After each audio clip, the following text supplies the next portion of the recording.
ये कहानी अकीरा नाम के एक एम्प्लॉय की है जो कि अपनी कंपनी के टॉक्सिक वर्क कल्चर की वजह से उसकी लाइफ पूरी ब्लैक एंड व्हाइट हो चुकी है। उसे लाइफ में मजा आना बंद हो गया है। हर एक दिन एक ही जैसा जाता है। लेकिन फिर एक दिन अकीरा की लाइफ में भर जाते हैं रंग, क्योंकि शहर में फैल चुका है एक ऐसा वायरस जो सभी को ज़ॉम्बी बना रहा है। कहानी की शुरुआत में हम देखते हैं कि शहर के सभी लोग ज़ॉम्बी बन चुके हैं। बस एक ही इंसान बचा है जो अपनी जान के लिए भाग रहा है। शहर के सभी ज़ॉम्बीज उसके पीछे पड़े हुए हैं। लेकिन फिर हमें पता चलता है कि ये तो बस एक मूवी है जो हमारा प्रोटैगनिस्ट अकीरा इसे देख रहा था। अकीरा फिल्म के हीरो की लाइफ को अपनी लाइफ से कंपेयर करता है और उसे उसकी लाइफ ज्यादा बेटर लग रही थी। अकीरा सोने का सोचता है क्योंकि कल उसे वर्क पर भी जाना है। लेकिन फिर वो देखता है कि सुबह के तो 4 बज चुके हैं। अकीरा काम पर नहीं जाना चाहता था। वो थकान की वजह से सो जाता है। लेकिन हमेशा से अकीरा की जिंदगी ऐसी नहीं थी। बात है 3 साल पहले की, जब अकीरा की बड़ी सी कंपनी में जॉब लगी थी। वहाँ के लोग बहुत अच्छे थे। सभी लोग उसका स्वागत करते हैं। अकीरा भी बहुत खुश था क्योंकि वो इसी जॉब के हमेशा सपने देखा करता था। जब उसका बॉस उसे उसकी टेबल दिखाकर जाता है, वहाँ उसकी टक्कर साओरी नाम की लड़की से हो जाती है। साओरी को देखकर अकीरा को पहली नजर का प्यार हो गया था। साओरी लड़की भी बहुत अच्छी थी, बहुत अच्छे से बात करती थी। शाम को उसी कंपनी के कोवर्कर्स अकीरा को बाहर ले आते हैं उसके पहले दिन को सेलिब्रेट करने के लिए। अकीरा को बहुत मजा आ रहा था। वहाँ उसे साओरी भी दिखाई देती है। अकीरा सोचता है कि वो बहुत मेहनत करेगा, साओरी को इम्प्रेस करेगा और एक दिन उसे अपनी गर्लफ्रेंड बना लेगा। अब जैसे ही पार्टी खत्म होती है,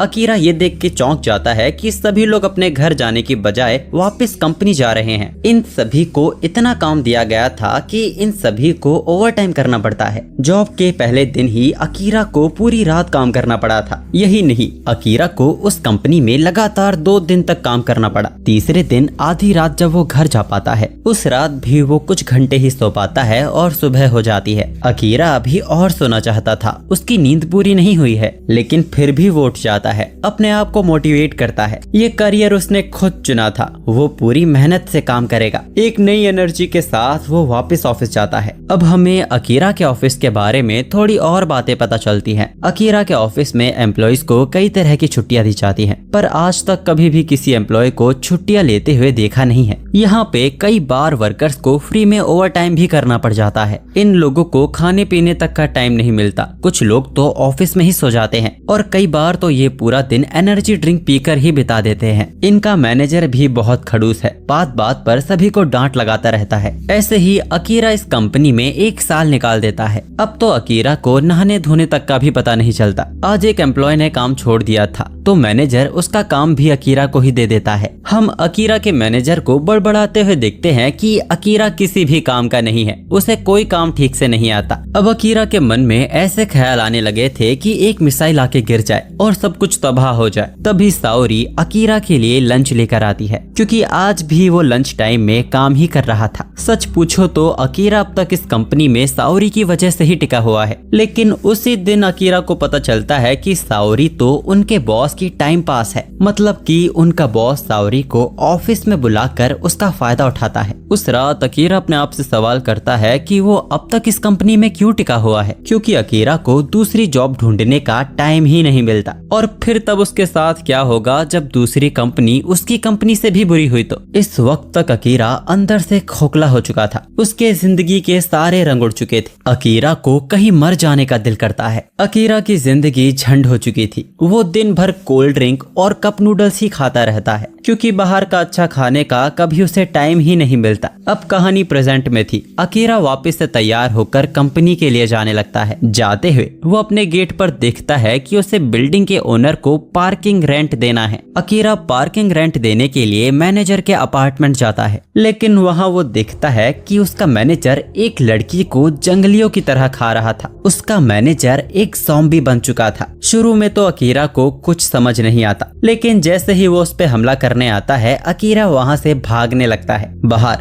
बिल्डिंग में उसे और भी ज़ॉम्बीज़ देखने को मिलते हैं। अकीरा उन सब से बचते हुए ऊपर की तरफ जाने लगता है। एक जगह अकीरा गिर जाता है। वो देखता है कि सभी लोग तो ज़ॉम्बीज़ बन चुके हैं। वो भागते हुए सोचता है कि अगर ऐसा ही चलता रहा तो उसे काम के लिए देरी हो जाएगी। लेकिन जैसे ही वो टॉप पर आता है, वो देखता है कि पूरे शहर में तो हाहाकार मच चुका है। ये ज़ॉम्बी वायरस पूरे शहर में फैल चुका है। शहर के सभी लोग ज़ॉम्बीज बन चुके थे, यानी कि इसका मतलब था कि अब अकीरा को काम पर नहीं जाना पड़ेगा। ये सोचते ही अकीरा बहुत ही ज्यादा खुश हो जाता है। उसकी जिंदगी में वापस से रंग भर जाते हैं। अकीरा बिल्डिंग के टॉप से ही कूद जाता है और पेड़ों की डालियों से लग लगाते हुए कुछ ज़ॉम्बीज पर लैंड होता है। उसकी जिंदगी में एक्साइटमेंट वापस से लौट आई थी। सभी ज़ॉम्बीज से बचते हुए वो दुनिया के सभी रंगों को देख पा रहा था। वो आजाद महसूस कर रहा था, खुश महसूस कर रहा था। एक सेफ जगह पे जाकर आज अकीरा पहली बार खुल के सांस लेता है। अब अकीरा लेटकर ये सोचने लगता है कि अब उसे आगे क्या करना चाहिए। उसे लाइफ में बहुत कुछ एक्साइटिंग करना था, पर कभी उसे टाइम ही नहीं मिला। अब तभी अचानक उसे सावरी की याद आती है। वो भले ही बॉस की मिस्ट्रेस थी, पर उसने तो उससे सच्चा प्यार किया है। अकीरा डिसाइड करता है कि आज वो उसके घर जाकर उसे अपने दिल की बात बताएगा। अकीरा एक साइकिल पे शहर के ज़ॉम्बी से बचते हुए सावरी के घर पहुंचता है। जब उसकी मंजिल और उसके बीच एक दरवाजे तक का फैसला था, तब अकीरा का पूरा शरीर शर्म से कांपना शुरू कर देता है। वो वहाँ बैठे ओवरथिंक करने लगता है कि कहीं सावरी उसे चेपू तो नहीं समझेगी। हिम्मत जुटा के वो उसके घर की डोरबेल बजाता है, लेकिन दूसरी तरफ से कोई भी रिस्पॉन्स नहीं आता। अकीरा देखता है कि घर का दरवाजा तो खुला हुआ है। वो सावरी के घर में किसी मर्द के जूते भी देखता है। अकीरा सावरी के घर में अपने बॉस को देखता है, जो जरूर यहाँ सावरी के साथ रात बिताने आया होगा। अकीरा 3 साल की अपनी सारी भड़ास अपने बॉस पर निकालता है और माफी मांगते हुए बोलता है कि वो उसकी कंपनी से रिजाइन कर रहा है, जिसके बाद वो अपने भारी भरकम बॉस को बिल्डिंग से नीचे फेंक देता है। मैं आपको बता दूं कि अकीरा पहले रग्बी स्पोर्ट खेला करता था, इसीलिए अकीरा बहुत एथलेटिक भी है। अकीरा को साइड में सावरी दिखाई देती है, लेकिन वो भी अब तक ज़ॉम्बी बन चुकी थी। अकीरा वहाँ हैरान रह जाता है। उसे बहुत बुरा लगता है। फिर भी अकीरा जिस काम के लिए यहाँ आया था, वो अपने दिल की फीलिंग्स को सावरी के सामने रख देता है। वो उसे बताता है कि उसको पहली बार देखकर ही उसे पहला प्यार हो गया था। सावरी अकीरा को खाने उसकी तरफ बढ़ती है और अकीरा भी उसे अलविदा कहकर वहाँ से भाग जाता है। हम अकीरा को एक सुपरमार्केट के बाहर बैठा हुआ देखते हैं। वो ये सोचे सोचे खुश हो रहा था कि अब उसे काम पर नहीं जाना होगा। ये सब कुछ अकीरा के लिए एक सपने जैसा है। अकीरा बोलता है कि कोई भी नहीं जानता कि उनकी मौत कब होने वाली है, फिर भी लोगों के पास टाइम नहीं है वो सब करने का जो वो लोग लाइफ में करना चाहते हैं। अकीरा सुपरमार्केट में से एक नोटबुक और एक पेन उठाता है और 100 चीजों की बकेट लिस्ट बनाता है जो सब वो मरने से पहले करना चाहता है। एक दिन अकीरा को 100 डिग्री बुखार था। उस दिन भी उसका मैनेजर उससे बहुत काम करवाता है और डेडलाइन से पहले उसे पूरा काम खत्म करने को कहता है। इसके साथ ही वो अकीरा को बहुत ही निकम्मा और कामचोर भी कह रहा था। वो बोलता है कि तुम काम करते करते मर नहीं जाओगे, जिसके बाद अकीरा डर से उठ जाता है। उसे रियलाइज होता है कि ये सब तो बस एक सपना था और अब तो उसे काम पे जाना ही नहीं है। अकीरा बालकनी में आकर पूरे शहर को गुड मॉर्निंग कहता है और फिर घर की सफाई करके वो कचरा ज़ॉम्बीज पर फेंक देता है। 3 साल में पहली बार कमरा साफ करने के बाद अकीरा के कमरे की खूबसूरती आज निकल के बाहर आ रही थी और अब अकीरा फ्रिज में से बियर निकालकर उसे पीने लगता है। आज उसके दिन की शुरुआत कुछ ऐसे हो रही है। उसे ऐसा लग रहा है जैसे वो जन्नत पहुंच चुका है। न्यूज में हम देखते हैं कि पूरा शहर तबाह होता जा रहा है। शहर के सभी लोग ज़ॉम्बी बन रहे हैं। जहां से ये लाइव न्यूज ब्रॉडकास्ट हो रही थी, वहां भी ज़ॉम्बीज घुसने की कोशिश कर रहे थे। पूरे शहर में इंटरनेट और टेलीकम्युनिकेशन ठप पड़ चुका है। सरकार की तरफ से भी अभी तक कोई जवाब नहीं मिला है। अकीरा भी सोचने लगता है कि बाहर के हालात बहुत खराब है। क्या इस पेंडेमिक में इंसान बच भी पाएंगे? पर अकीरा को इससे क्या, उसे तो बस अपने कमरे में रहना है और दिन रात बियर पीनी है। और तभी वो देखता है कि वो तो अपनी आखिरी बियर भी पी चुका है और अब उसके फ्रिज में एक भी बियर नहीं बची है। अकीरा बाहर झांक कर देखता है, पूरे शहर में ज़ॉम्बीज फैले हुए थे, लेकिन अगर उसे बियर पीनी है तो लेने तो उसे ही जाना होगा। अकीरा की ही बिल्डिंग में हम एक कपल को देखते हैं जो अभी तक ज़ॉम्बीज से बचे हुए थे। उन्हें समझ नहीं आ रहा था कि वो क्या करे, कोई उनकी मदद के लिए भी नहीं आ रहा। और तभी वो अकीरा को देखते हैं जो पाइप से लटक कर नीचे जा रहा था। वो दोनों ही एक दूसरे को देखकर चौंक जाते हैं। अकीरा उन्हें बताता है कि वो उनका पड़ोसी है और क्योंकि सीढ़ियों के रास्ते में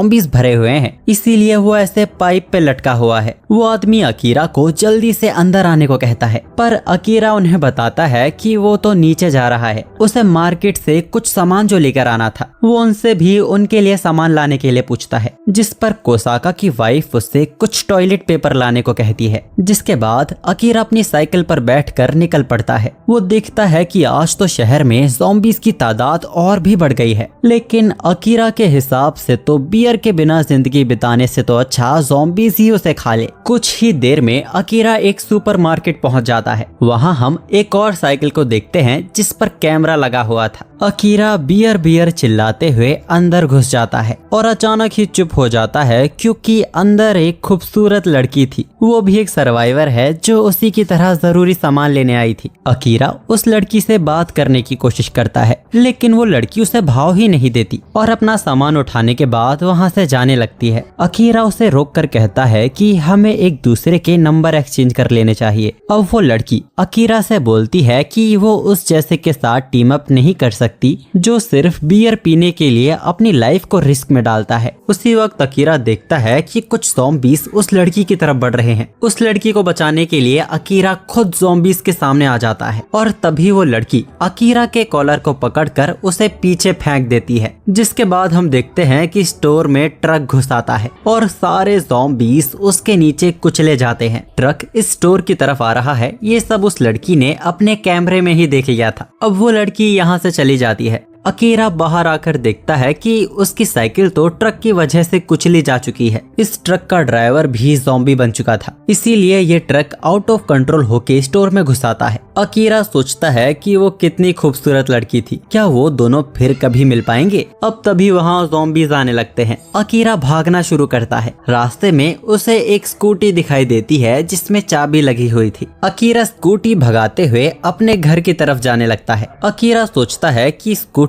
उसकी बाइक से बहुत ही ज्यादा तेज है। ये पैंडेमिक अचानक से शहर में शुरू हुआ था और इसी वजह से रोडों पे बहुत सी ऐसी गाड़ियां हैं जिनमें चाबी लगी हुई है। अब तभी अकीरा को एक क्रूशर बाइक दिखती है। उसकी तो आंखें चमकने लगती है। अब वो बाइक को भगाते हुए अपने घर की ओर जाने लगता है, पर वो बाइक को पूरी तरह कंट्रोल भी नहीं कर पा रहा था। किसी तरह अकीरा अपने घर सलामत पहुंच जाता है। वो पाइप के ही जरिए ऊपर जाने लगता है और अपने पड़ोसी कोसाका फैमिली को आवाज देता है, पर तभी वो देखता है कि उनके घर में तो बहुत तोड़फोड़ और खून फैला हुआ है। यकीनन वो लोग भी ज़ॉम्बीज के हत्थे चढ़ गए होंगे। रात में बियर पीते हुए अकीरा वापस से वही सब चीजें सोचने लगता है कि इंसान की जिंदगी का कोई पता नहीं, फिर भी हम अपनी पसंद की चीजें नहीं करते और ना ही जिंदगी हमें ये सब करने का समय देती है। अकीरा उस नोटबुक को वापस से बाहर निकालता है और उन चीजों की लिस्ट बनाता है जो वो हमेशा से करना चाहता था। वो हर बार समय ना होने की वजह से इन चीजों को टाल दिया करता था, लेकिन अब ऐसा नहीं होगा।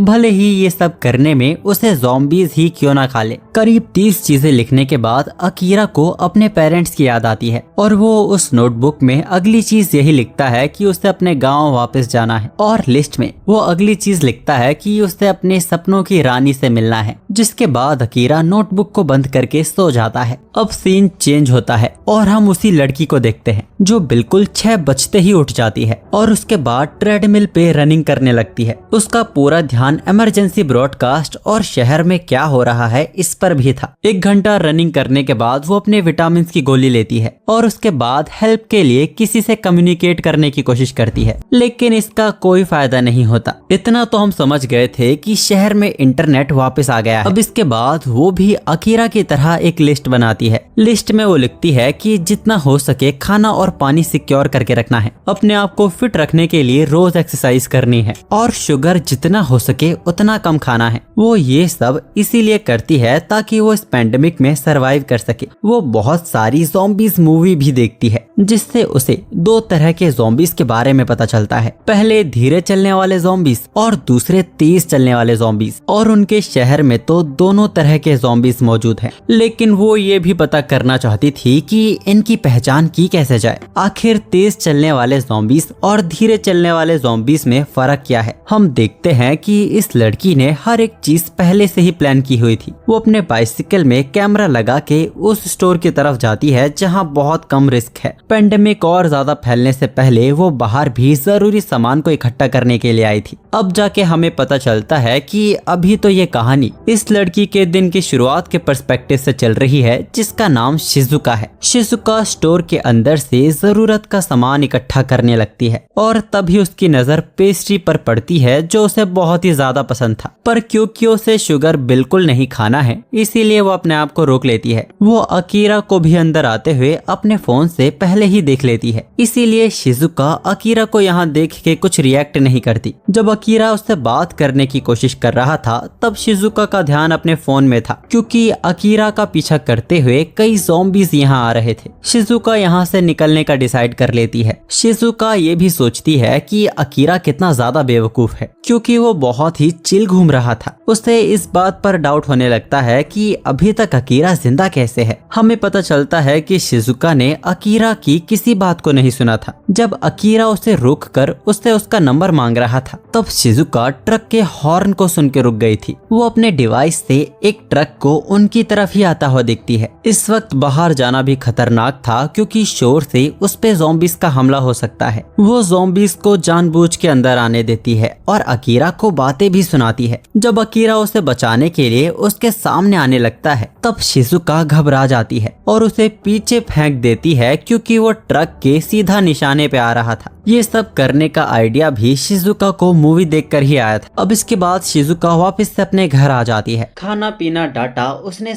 इकट्ठा कर लिया था। अपनी ही रिकॉर्डिंग को देख के वो ज़ॉम्बीज की कमजोरियां ढूंढने की कोशिश करती है। अकीरा को वीडियो में देखकर उसे अकीरा की याद आ जाती है कि ऐसे हालतों में भी एक बियर किसी को इतनी खुशी कैसे दे सकती है। अब वो भी ये सोचने लगती है कि उसे वो केक ले लेना चाहिए था। अब अचानक से सीन एक क्लब पर जाता है जहां एक छोटी सी बच्ची रो रही थी। उसके पेरेंट्स ज़ॉम्बीज के शिकार हो गए हैं। वो बहुत ही उदास और घबराई हुई थी। इस क्लब का मैनेजर शो उसे शांत कराता है और कहता है कि सब कुछ ठीक हो जाएगा। अब इसके बाद शो और उसके साथी हथियार लेकर बाहर आते हैं और ज़ॉम्बीज को क्लब के अंदर घुसने से रोकने लगते हैं। हम अकीरा को भी इसी एरिया में देखते हैं। वो अपने दोस्त कैंचो से मिलने यहाँ आया था। इससे कुछ घंटे पहले अकीरा घर में मार्कर से अपनी दाढ़ी बना रहा था। अब क्योंकि उसे जॉब पर नहीं जाना पड़ेगा इसीलिए अकीरा अपनी पसंद की दाढ़ी रखने का सोचता है, पर उसके चेहरे पर दाढ़ी अच्छी ही नहीं लग रही थी और बढ़िया दाढ़ी उगाने वाली लाइन को वो अपनी लिस्ट से कट कर देता है। अकीरा सोच ही रहा था कि आज उसे क्या करना चाहिए, तभी उसके फोन पे बहुत सारी नोटिफिकेशन आने लगती है। अकीरा देखता है कि उससे कई लोगों के मैसेज हुए हैं, यानी कि शहर में इंटरनेट और कम्युनिकेशन वापस लौट आया है। वो अपनी जॉब में इतना ज्यादा बिजी रहने लगा था कि उसने अपने दोस्तों के साथ मिलना जुलना बिल्कुल ही बंद कर दिया था। आज उसे ये सब सोच के बहुत ही ज्यादा पछतावा होता है कि उसके इतना ज्यादा ओवर टाइम करने के बाद उसे क्या ही मिल गया। पता नहीं उसके दोस्त इस पैंडेमिक में जिंदा बच पाए होंगे भी या नहीं। तभी अकीरा को अपने एक दोस्त कैंचो की याद आती है और उसे यकीन था कि उसके जैसा लड़का तो अभी नहीं मरा होगा। वो जरूर किसी होटल में किसी लड़की के साथ मजे कर रहा होगा। अब दूसरी तरफ हम कैंचो को देखते हैं जो सच में एक होटल में फंस गया था। वो यहाँ लगभग 3 दिन से पानी पर ही टिका हुआ है, क्योंकि बाहर लॉबी में ज़ॉम्बीज भरे हुए हैं और उससे भी बड़ी एक प्रॉब्लम थी कि उसके कमरे में भी एक ज़ॉम्बी है। वो तो कैंचो की किस्मत अच्छी थी कि वो ऐसे रूम में था और लड़की के ज़ॉम्बी बनने से पहले ही उसने उसे बांध दिया था। भूख के मारे कैंचो की हालत खराब होती जा रही थी। उसे अपने आखिरी पलों में अकीरा की याद आने लगती है। वो खुद भी नहीं जानता था कि उसे अकीरा क्यों दिखाई दे रहा है। अकीरा उसका वो दोस्त था जो उसके ऊट पटांग जोक्स पर भी जोर जोर से हंसा करता था। तभी कैंचो को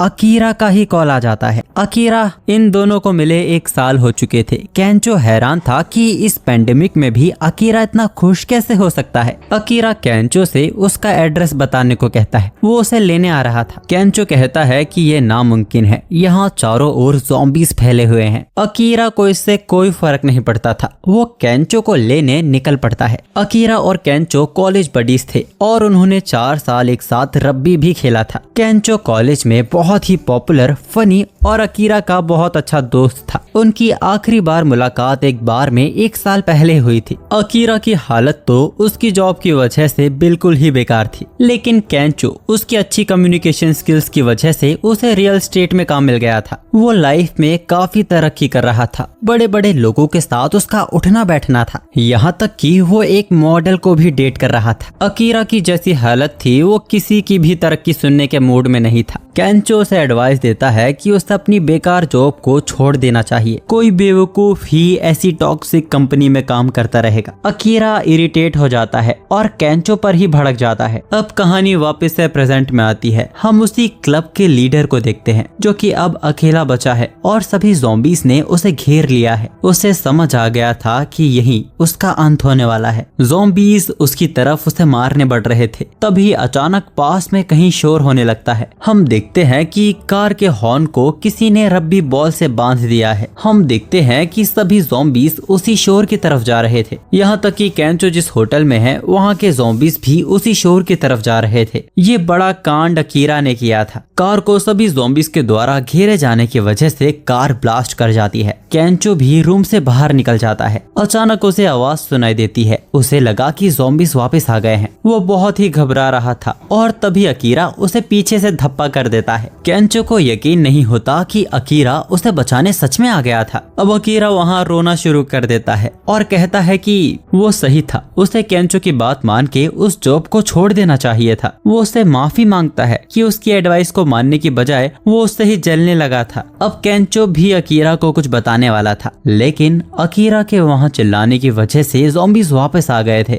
दोनों ज़ॉम्बीज़ से बचते हुए होटल की छत पर आ जाते हैं और उसके दरवाजे को वेट से ब्लॉक कर देते हैं, पर ये भी ज़ॉम्बीज़ को ज्यादा देर तक रोक नहीं पाएगा। केंचो तो पैनिक करने लगता है। वो बोलता है कि हम नहीं बच पाएंगे। अकीरा केंचो से कहता है कि बचने का बस एक ही रास्ता है, हमें सामने वाली बिल्डिंग पर छलांग लगानी होगी। केंचो कहता है कि तुम्हारा दिमाग खराब हो गया है, ये इम्पॉसिबल है, क्योंकि वो बिल्डिंग वाकई में बहुत ही ज्यादा दूर थी। अकीरा कहता है कि ये तो कूदने के बाद ही पता चलेगा, जिसके बाद अकीरा तेजी से भागकर दूसरी बिल्डिंग पर छलांग लगा देता है। अकीरा को थोड़ी चोट आई थी, लेकिन वो सलामत दूसरी तरफ पहुंच गया था। अब अकीरा केंचो को भी छलांग लगाने को कहता है, लेकिन केंचो को तो डर लग रहा था। वो अकीरा से माफी मांगता है कि वो उसे यहाँ बचाने आया, लेकिन वो ये नहीं कर पाएगा। लेकिन यहाँ मरने से पहले वो अकीरा को एक सच बताना चाहता था। असल में केंचो को भी अपनी ये जॉब पसंद नहीं थी। ये सच था कि उसे यहाँ बहुत पैसा, शोहरत और मजे मिलते हैं, लेकिन उसे रोज चेहरे पे स्माइल रखे लोगों से झूठ बोलना पड़ता था। उसे प्रॉफिट के लिए लोगों को गलत कॉन्ट्रैक्ट दिलवाने पड़ते थे। मॉडल्स को डेट करना, बड़े बड़े लोगों से मिलना, इन सब से उसे कभी खुशी नहीं मिली थी। वो हमेशा खुश रहने का नाटक किया करता था। इसके लिए वो अकीरा से माफी मांगता है। केंचो असल में एक ऐसी जॉब करना चाहता था जिसमें वो अपने क्लाइंट्स को हंसा सके। असल में केंचो एक स्टैंड अप कॉमेडियन बनना चाहता था। अकीरा मुस्कुराता है और कहता है कि अगर ऐसा है तो अपनी जॉब छोड़ दो और वो करो जो तुम बनना चाहते हो। अकीरा बोलता है कि दोस्त की सलाह को मान लेना चाहिए केंचो। अकीरा की बातें सुनने के बाद केंचो भी जोश में आ जाता है। अब तक ज़ॉम्बीज़ भी दरवाजा तोड़ के टेरेस पे घुस आए थे। केंचो छलांग लगाने के लिए भागता है और उसी के पीछे ज़ॉम्बीज़ भी भाग रहे थे।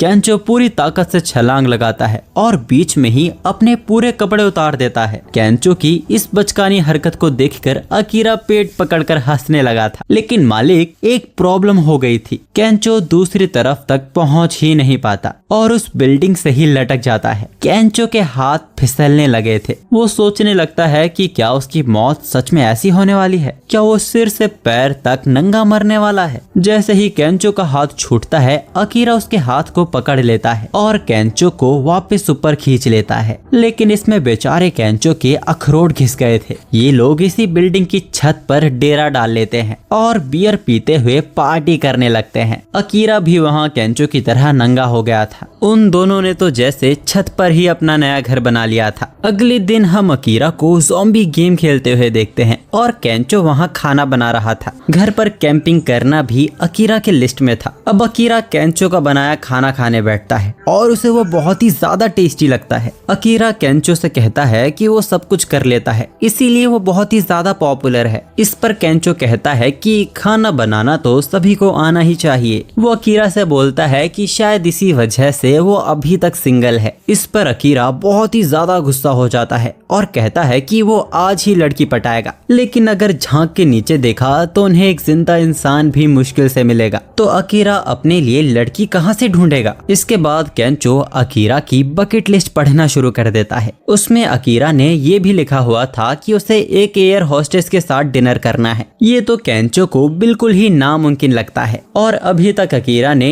इसमें बस 33 तक ही लिस्ट बनाई हुई थी। अब केंचो भी अकीरा की लिस्ट में अपना सपना लिखने लगता है कि उसे स्टैंड अप कॉमेडियन बनना है और अकीरा उसे रोकने लगता है कि ये उसकी लिस्ट है। केंचो कहता है कि हम ये लिस्ट साथ में पूरी कर सकते हैं। वैसे भी अगर अकीरा उसे बचाने नहीं आता तो वो तो लव होटल में ही मर चुका होता। अकीरा बताता है कि उसे एक बड़ा सा टीवी चाहिए जिसमें वो गेम खेल सके। जिसके बाद दोनों ही बाइक पर बैठकर टीवी लेने निकल पड़ते हैं। रास्ते में अकीरा केंचो से पूछता है कि वो एक कॉमेडियन ही क्यों बनना चाहता है। केंचो को बचपन से ही कॉमेडी शोज देखना बहुत पसंद था। ये उसके बचपन का सपना था कि वो एक कॉमेडियन बनना चाहता था। अब अकीरा अपने सपने के बारे में सोचने लगता है कि क्या उस कंपनी में काम करना यही उसका सपना था। आगे का रास्ता बंद होने की वजह से उन दोनों को रुकना पड़ता है। उस शोरूम का रास्ता भी बंद हो गया था जहां से अकीरा को टीवी उठाना था। इतने में ही उन दोनों के पीछे से पेट्रोल से भरा ट्रक आने लगता है जिसका ड्राइवर एक ज़ॉम्बी बन गया था। अगर ये दोनों जल्दी यहाँ से नहीं निकले तो दोनों ही जान से जाएंगी। आगे का रास्ता ब्लॉक था। अकीरा को सबवे में जाने का रास्ता दिखाई देता है। अचानक उसे शिजुका की याद आती है और वो बाइक को ट्रक की ही तरफ दौड़ाने लगता है। ट्रक और अकीरा दोनों ही एक दूसरे की तरफ तेजी से बढ़ रहे थे। आखिरी सेकंड में अकीरा बाइक को एक कार के ऊपर से कुदा देता है। वो ट्रक सीधा उनके पीछे ही फटा था और दोनों ही उस धमाके से बाल बाल बचे थे। लेकिन एक बहुत बड़ी प्रॉब्लम हो गई थी। वो सबवे भी बहुत सारे ज़ॉम्बी से भरा हुआ था। राइट में ही उन्हें मॉल के अंदर जाने का रास्ता मिल जाता है। जिसके बाद ये दोनों शटर खोलकर उसके अंदर घुस जाते हैं। वो देखते हैं कि मॉल के अंदर पहले से ही कुछ लोग मौजूद थे। यहाँ 3 लड़कियां और एक आदमी मौजूद था। वो लड़कियां उनसे पूछती हैं कि तुम इन्फेक्टेड तो नहीं हो। ये चारों बहुत ही ज्यादा डरे हुए थे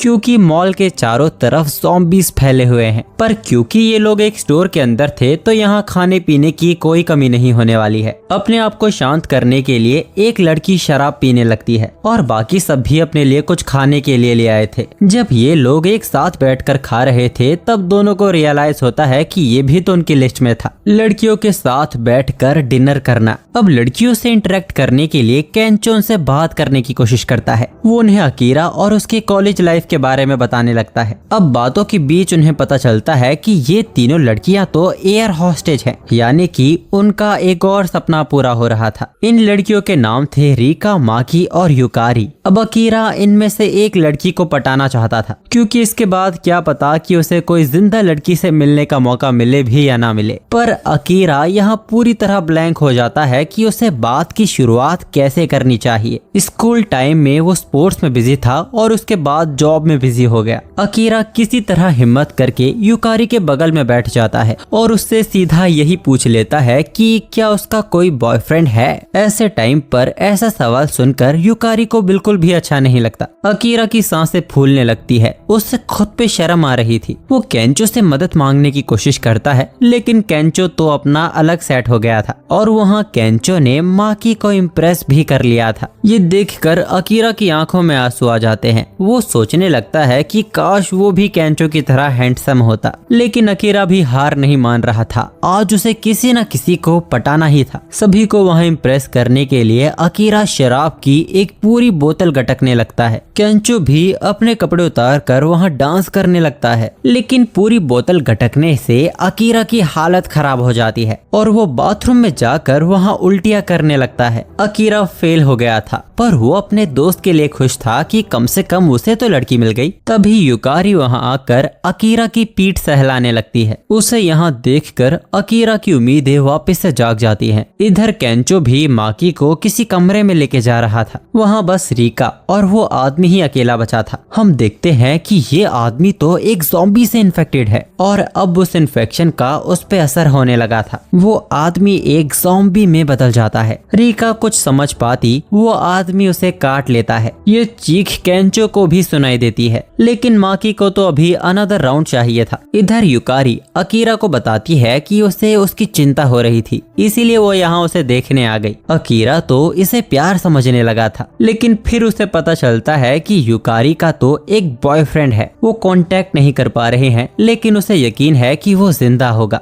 अकीरा का अभी फेविक्विक से हाल फिलहाल में जुड़ा हुआ दिल वापस से टूट जाता है, पर इसका मतलब ये भी था कि सच में युकारी को उसकी चिंता हो रही थी। चीख को सुनकर केंचो नीचे आता है और वो देखता है कि रीका तो एक ज़ॉम्बी में बदल गई है। वो सीधा केंचो पर हमला कर देती है। केंचो तो उससे बच जाता है, लेकिन माँ की नशे में होने की वजह से उससे नहीं बच पाती और रीका उसे काट लेती है। इसके बाद रीका वापस से केंचो पर हमला करती है। केंचो पास में पड़ा बैग उसके मुंह पे मारता है और वो बेहोश हो जाती है। केंचो को कुछ समझ नहीं आ रहा था और तभी उसे उस आदमी की याद आती है कि वो कहाँ है। इधर अकीरा और युकारी आपस में काफी बातें कर रहे थे। युकारी उसे बताती है कि उसकी जॉब भी काफी थका देने वाली है, लेकिन फिर भी वो पैसेंजर्स के लिए जॉब करती रही। लेकिन एक दिन एक बूढ़े आदमी ने उसे बहुत भला बुरा कहा था, क्योंकि उसकी फ्लाइट लेट हो गई थी। युकारी को उस दिन बहुत ज्यादा बुरा लगा था। वो इसमें अपनी ही गलती मानती है, क्योंकि उसे ही लगा था कि ये जॉब शानदार होगी। अकीरा बताता है कि शुरू में उसे भी अपनी जॉब शानदार लगी थी, लेकिन सच तो बिल्कुल ही अलग था और आज उसे रियलाइज होता है कि वो तो उसका सपना था ही नहीं। पर अकीरा उससे बोलता है कि अगर उसका सपना सच में एक एयर होस्टेज बनने का था तो एक बूढ़े आदमी की बातों पर तो उसे ध्यान देना ही नहीं चाहिए। अब ये बात सुनकर जैसे युकारी की तो आंखें ही खुल जाती है। वो अकीरा को कुछ बताने वाली थी, पर तभी वही आदमी जो ज़ॉम्बी बन चुका है वो युकारी पर हमला कर देता है। अकीरा उसे छुड़ाकर उसे दूर फेंक देता है, लेकिन देर हो चुकी थी। उस ज़ॉम्बी ने युकारी को काट लिया था। युकारी अकीरा को यहाँ से जाने के लिए कहती है, पर अकीरा को ये ठीक नहीं लगता। युकारी ही उससे दूर जाने की कोशिश करती है, लेकिन अकीरा उसे गले से लगा लेता है। युकारी भी उसको कस के गले लगा लेती है और उसे बताती है कि जब वो बचपन में पहली बार एरोप्लेन में बैठी थी तब उसे उल्टियां होने लगी थी। तब एक एयर होस्टेस ने उसकी कमर को सहलाया था और युकारी को वो बहुत ही अच्छा लगा था। उसी दिन उसने सोच लिया था कि वो भी एक एयर होस्टेस बनेगी। यही उसका सपना था और उसे अपना काम बहुत पसंद है। अकीरा रोते हुए कहता है कि उसे यकीन है कि वो भी अपना सपना ढूंढ लेगा। वो ज़ॉम्बी वापस उनकी तरफ आ रहा था। युकारी अकीरा को धक्का दे देती है और बोलती है कि आज उसे बहुत मजा आया और वो ज़ॉम्बी युकारी पर हमला कर देता है। अकीरा रोते हुए वहाँ से भाग जाता है और केंचो से मिलता है। केंचो अकीरा से कहता है कि हमें यहाँ से जल्दी निकलना होगा, क्योंकि माँ की उसके पीछे पड़ी हुई है और उसने उनके लिए बहुत बड़ा टीवी भी उठा लिया है। ज़ॉम्बीज़ यहाँ से जा चुके थे। ये दोनों भी बाइक पर बैठकर यहाँ से निकल जाते हैं। शाम को खाना बनाते हुए केंचो अकीरा को पूरी कहानी सुनाता है और अकीरा उस नए टीवी में बढ़िया ज़ॉम्बी गेम खेल रहा था, लेकिन फिर वो अपने सपने के बारे में सोचने लगता है। अब अकीरा अपनी डायरी में ये भी लिख देता है कि उसे अपने बचपन का सपना याद करना है। अब इसके बाद कहानी फ्लैशबैक में जाती है, जब एक बच्ची और एक डॉग को कुछ लोग परेशान कर रहे थे। अकीरा उन लोगों को काट लेता है और उन्हें भगा देता है। उसने हीरो कॉस्ट्यूम पहनी हुई थी और वो खुद को नायक बता रहा था, न्याय का रक्षक। अब अकीरा की आंखें खुल जाती है और वो उठते ही अपनी लिस्ट में वो आखिरी लिखी चीज देखने लगता है। कुछ देर बाद केंचो बताता है कि हालात बहुत ज्यादा खराब हैं। ये ज़ॉम्बी वायरस पूरे जापान में फैल चुका है और शायद ही पूरे देश में कोई सेफ जगह बची होगी। लेकिन फिर उसे पता चलता है कि होकाइडो में मिलिट्री ने कंट्रोल वापस पा लिया है और कुछ गाँव ने भी गाँव में घुसने वाले टनल्स को ब्लॉक कर दिया है, जिससे ज़ॉम्बीज उन तक नहीं पहुँच पाएंगे। इसका मतलब था कि अकीरा का गाँव भी सुरक्षित होगा, क्योंकि अकीरा का गाँव बहुत ही पहाड़ी इलाकों में है। अब इसके बाद ये दोनों टंकी के पानी से नहाने लगते हैं। केंचो ने अपने बालों को कलर कर लिया था। वो भी अकीरा की तरह वो सब करना चाहता है जो वो करना चाहता था। वो स्टैंड अप कॉमेडियन बनना चाहता है, तो ये बाल तो उस पे सूट भी करेंगे। अकीरा केंचो को बताता है कि उसे अपने बचपन का सपना याद आ गया है। वो एक सुपर हीरो बनना चाहता है जो कॉस्ट्यूम पहनकर खतरों से लड़ता है। वो केंचो को बताता है कि वो एक सुपर हीरो बनेगा और लोगों को ज़ॉम्बी से बचाएगा। केंचो उसकी बात को सुनकर कहता है कि तुम्हारे अंदर हीरो जैसा क्या है? ना ही वो उड़ सकता है और ना ही अपने हाथों से जाले छोड़ सकता है। अकीरा उसे बताता है कि वो ज़ॉम्बीज से बचने के तरीकों पर रिसर्च कर रहा था, जिसके बाद उसे एक कॉस्ट्यूम के बारे में पता चला है और अभी ये दोनों तुरंत उस कॉस्ट्यूम को लेने जाएंगे। अकीरा को अपने बचपन का सपना याद आ गया था, इसीलिए वो उस लाइन को काट देता है और अपनी बकेट लिस्ट में वो अगली लाइन लिखता है कि उसे सुपर हीरो बनना है। कुछ देर बाद दोनों एक एक्वेरियम में पहुंच जाते हैं, जहां उनके अलावा कोई भी उन्हें देखने को नहीं मिलता। वहां एक विशाल शार्क थी जो ज़ॉम्बी बन चुकी थी। वो दोनों पूरा एक्वेरियम घूमने लगते हैं और एक्वेरियम के पीछे की साइड में एक लॉकर में उन्हें वो चीज मिल जाती है और अकीरा तुरंत उस पे कलाकारी कर देता है। दूसरी तरफ हम देखते हैं कि इस पेंडेमिक में बचे हुए लोगों से भरी एक बस यहाँ से निकलने की कोशिश कर रही थी, पर आगे के रास्ते को ज़ॉम्बीज ने ब्लॉक करके रखा हुआ है और ये लोग यहाँ फंस गए हैं। इस बस में हम उसी लड़की शिजुका को भी देखते हैं। ये लोग रास्ते से ज़ॉम्बीज के हटने का वेट कर रहे थे, लेकिन तभी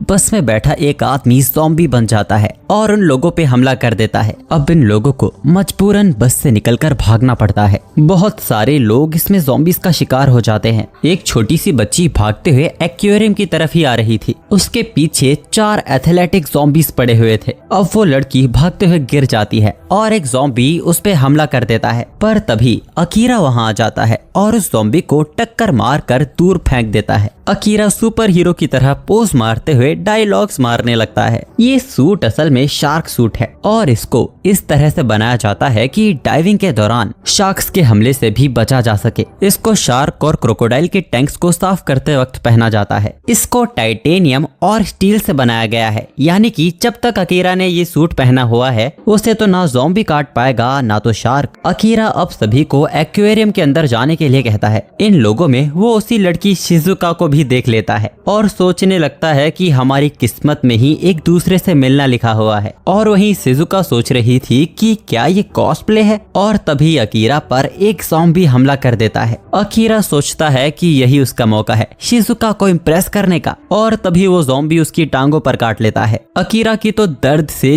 चीख निकल गई थी। अब सभी ज़ॉम्बीज अकीरा पर एक साथ चढ़ जाते हैं। केंचो समझ जाता है कि ये सूट सिर्फ काटने से बचाता है, लेकिन दर्द तो फिर भी होगा। अकीरा केंचो से उसकी मदद करने के लिए कहता है। केंचो कहता है कि हमारे पास बस एक ही सूट था, तुम्हें इससे अकेले ही निपटना होगा। इतना कहकर केंचो दरवाजे को बंद कर देता है। तड़पते हुए सुपर हीरो को विलन्स के बीच अकेले छोड़ दिया जाता है। अब इसके बाद अकीरा सभी ज़ॉम्बीज को पानी में फेंक देता है और सोचने लगता है कि वो उसे देख रही थी। उसको इम्प्रेस करने का मौका उसने फिर से गवा दिया। वो सोचता है कि सुपर हीरो बनना भी कितना मुश्किल होता है। बचे हुए लोगों को एक्वेरियम के अंदर सेव कर लिया गया था और अब अकीरा भी अंदर आ जाता है। अकीरा केंचो को बताता है कि वो इस लड़की से पहले भी मिल चुका है। केंचो अकीरा को जाके उससे बात करने के लिए कहता है। अकीरा शिजुका से बात करने जाता है कि क्या कोइंसिडेंस है ना, हमारी फिर से मुलाकात हो गई, पर शिजुका तो उसे भूल ही गई थी। अकीरा उसे याद दिलाता है कि कुछ दिनों पहले ही हम कन्वीनियंस स्टोर पे मिले थे। अब बातों बातों में अकीरा उससे वापस से उसका नंबर मांगने लगता है। शिजुका उसे बीच में टोककर उससे पूछती है कि लोगों को बचाने में तुम्हारा क्या फायदा है। वो साइकोलॉजी का ज्ञान पेलने लगती है। जिन लोगों के अंदर सेल्फ स्टीम ना हो और उन्हें लोगों का अटेंशन चाहिए होता है, तो वो अपने पसंदीदा हीरो की नकल करने लगते हैं। सीधे तौर पे वो ये कहना चाहती थी कि जिन लोगों को समाज में कोई पूछता नहीं है और जिन लोगों में कोई काबिलियत नहीं होती, वो लोग ये हरकतें करते हैं। केंचो अपने भाई के सपोर्ट में आता है कि उसने ज़ॉम्बी से लोगों की जान बचाई है। शिजुका कहती है कि वो भी इस बात को मानने से इनकार नहीं कर रही है, लेकिन क्या उसने ये सोचा कि उसके इस कदम से उसके अपने लोग भी खतरे में आ सकते हैं। इसके बाद भी शिजुका बोलना बंद नहीं कर रही थी। केंचो को तो गुस्सा आने लगता है, पर अकीरा सोचने लगता है कि हीरो बनने के चक्कर में उसने केंचो को भी खतरे में डाल दिया है। उसके मन में ये सवाल उभरने लगता है कि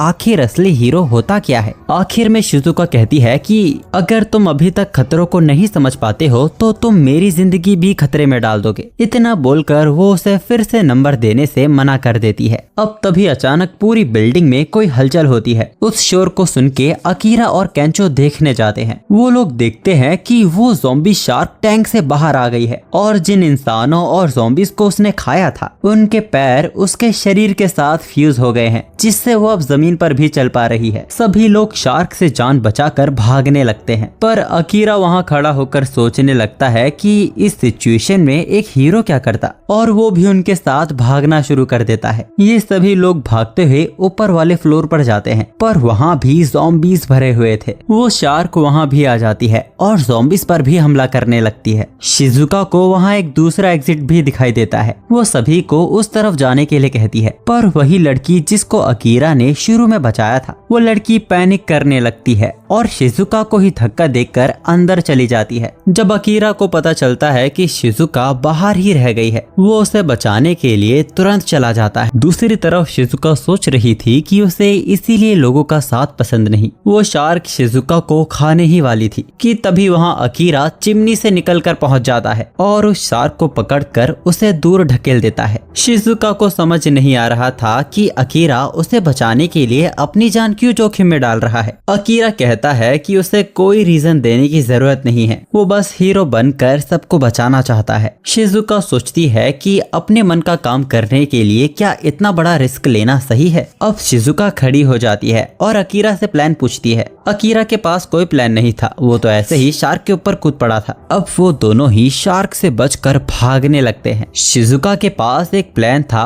पर उसमें बहुत ही रिस्क था। वही केंचो चिमनी से ये सब देख रहा था। वो उनकी मदद करना चाहता था, लेकिन उसे शार्क से बहुत डर लगता है। अकीरा उस शार्क का ध्यान अपनी ओर खींचने लगता है। हमें शिजुका का प्लान पता चलता है। शार्क्स की नाक पर उनके सेंसरी ऑर्गन होते हैं। अगर वो लोग उसे डायरेक्टली थोड़ा सा भी करंट देने में कामयाब हो जाते हैं तो उसे मारा जा सकता है। शिजुका को कमरे से एक बड़ा सेल मिल जाता है, पर वहाँ उस शार्क ने अकीरा को बहुत दूर पटक दिया था और अब अकीरा वापस से खड़ा भी नहीं हो पा रहा है। तभी केंचो नंगा होकर शार्क का ध्यान अपनी ओर खींचने लगता है। शिजुका भी अकीरा की तरफ दोनों सेल्स फेंक देती है। उसे भी नहीं पता कि ये तरीका एक ज़ॉम्बी शार्क पे काम करेगा भी या नहीं। अकीरा उन सेल्स को लेके उस शार्क के पास जाता है और उसकी नाक पर एक जोर का पंच मारता है। शार्क को करंट लगने की वजह से वहीं उसकी मौत हो जाती है। वो दोनों बहुत ज्यादा खुश हो जाते हैं और नाचना शुरू कर देते हैं। केंचो अकीरा को एक असली हीरो बताता है। शाम हो चुकी थी। अकीरा और केंचो यहाँ से जाने लगते हैं। अकीरा अपनी डायरी से सुपर हीरो बनने वाला सपना भी काट देता है। हम देखते हैं कि शिजुका बाकी लोगों के साथ जाने की बजाय इनके साथ ही जा रही थी और शिजुका को वैसे भी बड़े ग्रुप्स में रहना बिल्कुल भी पसंद नहीं। अब अकीरा वापस से शिजुका से उसका नंबर मांगने की कोशिश करता है और शिजुका बात उसकी पूरी होने से पहले ही उसे मना कर देती है। शिजुका की नजर अकीरा की बकेट लिस्ट वाली डायरी पर जाती है। शिजुका अचानक वहीं रुक जाती है और बताती है कि वो ज़ॉम्बीज से जितना दूर हो सके उतना दूर रहने की कोशिश कर रही है, पर ये दोनों ऐसे ऐसे कारनामे कर रहे हैं कि इनका ज़ॉम्बी तो बनना पक्का है। वो बोलती है कि हम दोनों के रास्ते बिल्कुल ही अलग है। अब शिजुका अकीरा को डांटती भी है कि उसने उसे वार्न किया था। उसने उस जैसी अनजान लड़की की जान बचाने के लिए अपने उस दोस्त की जान खतरे में डाल दी जो उसके लिए बहुत खास है। अकीरा केंचो से इसके लिए माफी मांगता है। शिजुका फिर से ज्ञान झाड़ने ही वाली थी कि तभी अकीरा उससे कहता है कि अब उसकी भी जान उसके लिए बहुत खास हो गई है। अगर वो हीरो बनने की कोशिश ना भी कर रहा होता तब भी वो उसकी जान बचाता। ये सुन शिजुका का धुआं निकल जाता है। वो शर्माने लगती है और बिना कुछ बोले उन दोनों से आगे चलने लगती है। अब यहाँ से जाने से पहले अकीरा शिजुका से पूछता है कि वो यहाँ से कहाँ जाएगी, जिस पर शिजुका जवाब देती है कि जो जगह यहाँ से सेफ हो। वैसे तो शहर में अब कोई भी जगह सेफ नहीं बची है। अब उनकी मुलाकात फिर से हो या ना हो, इसीलिए शिजुका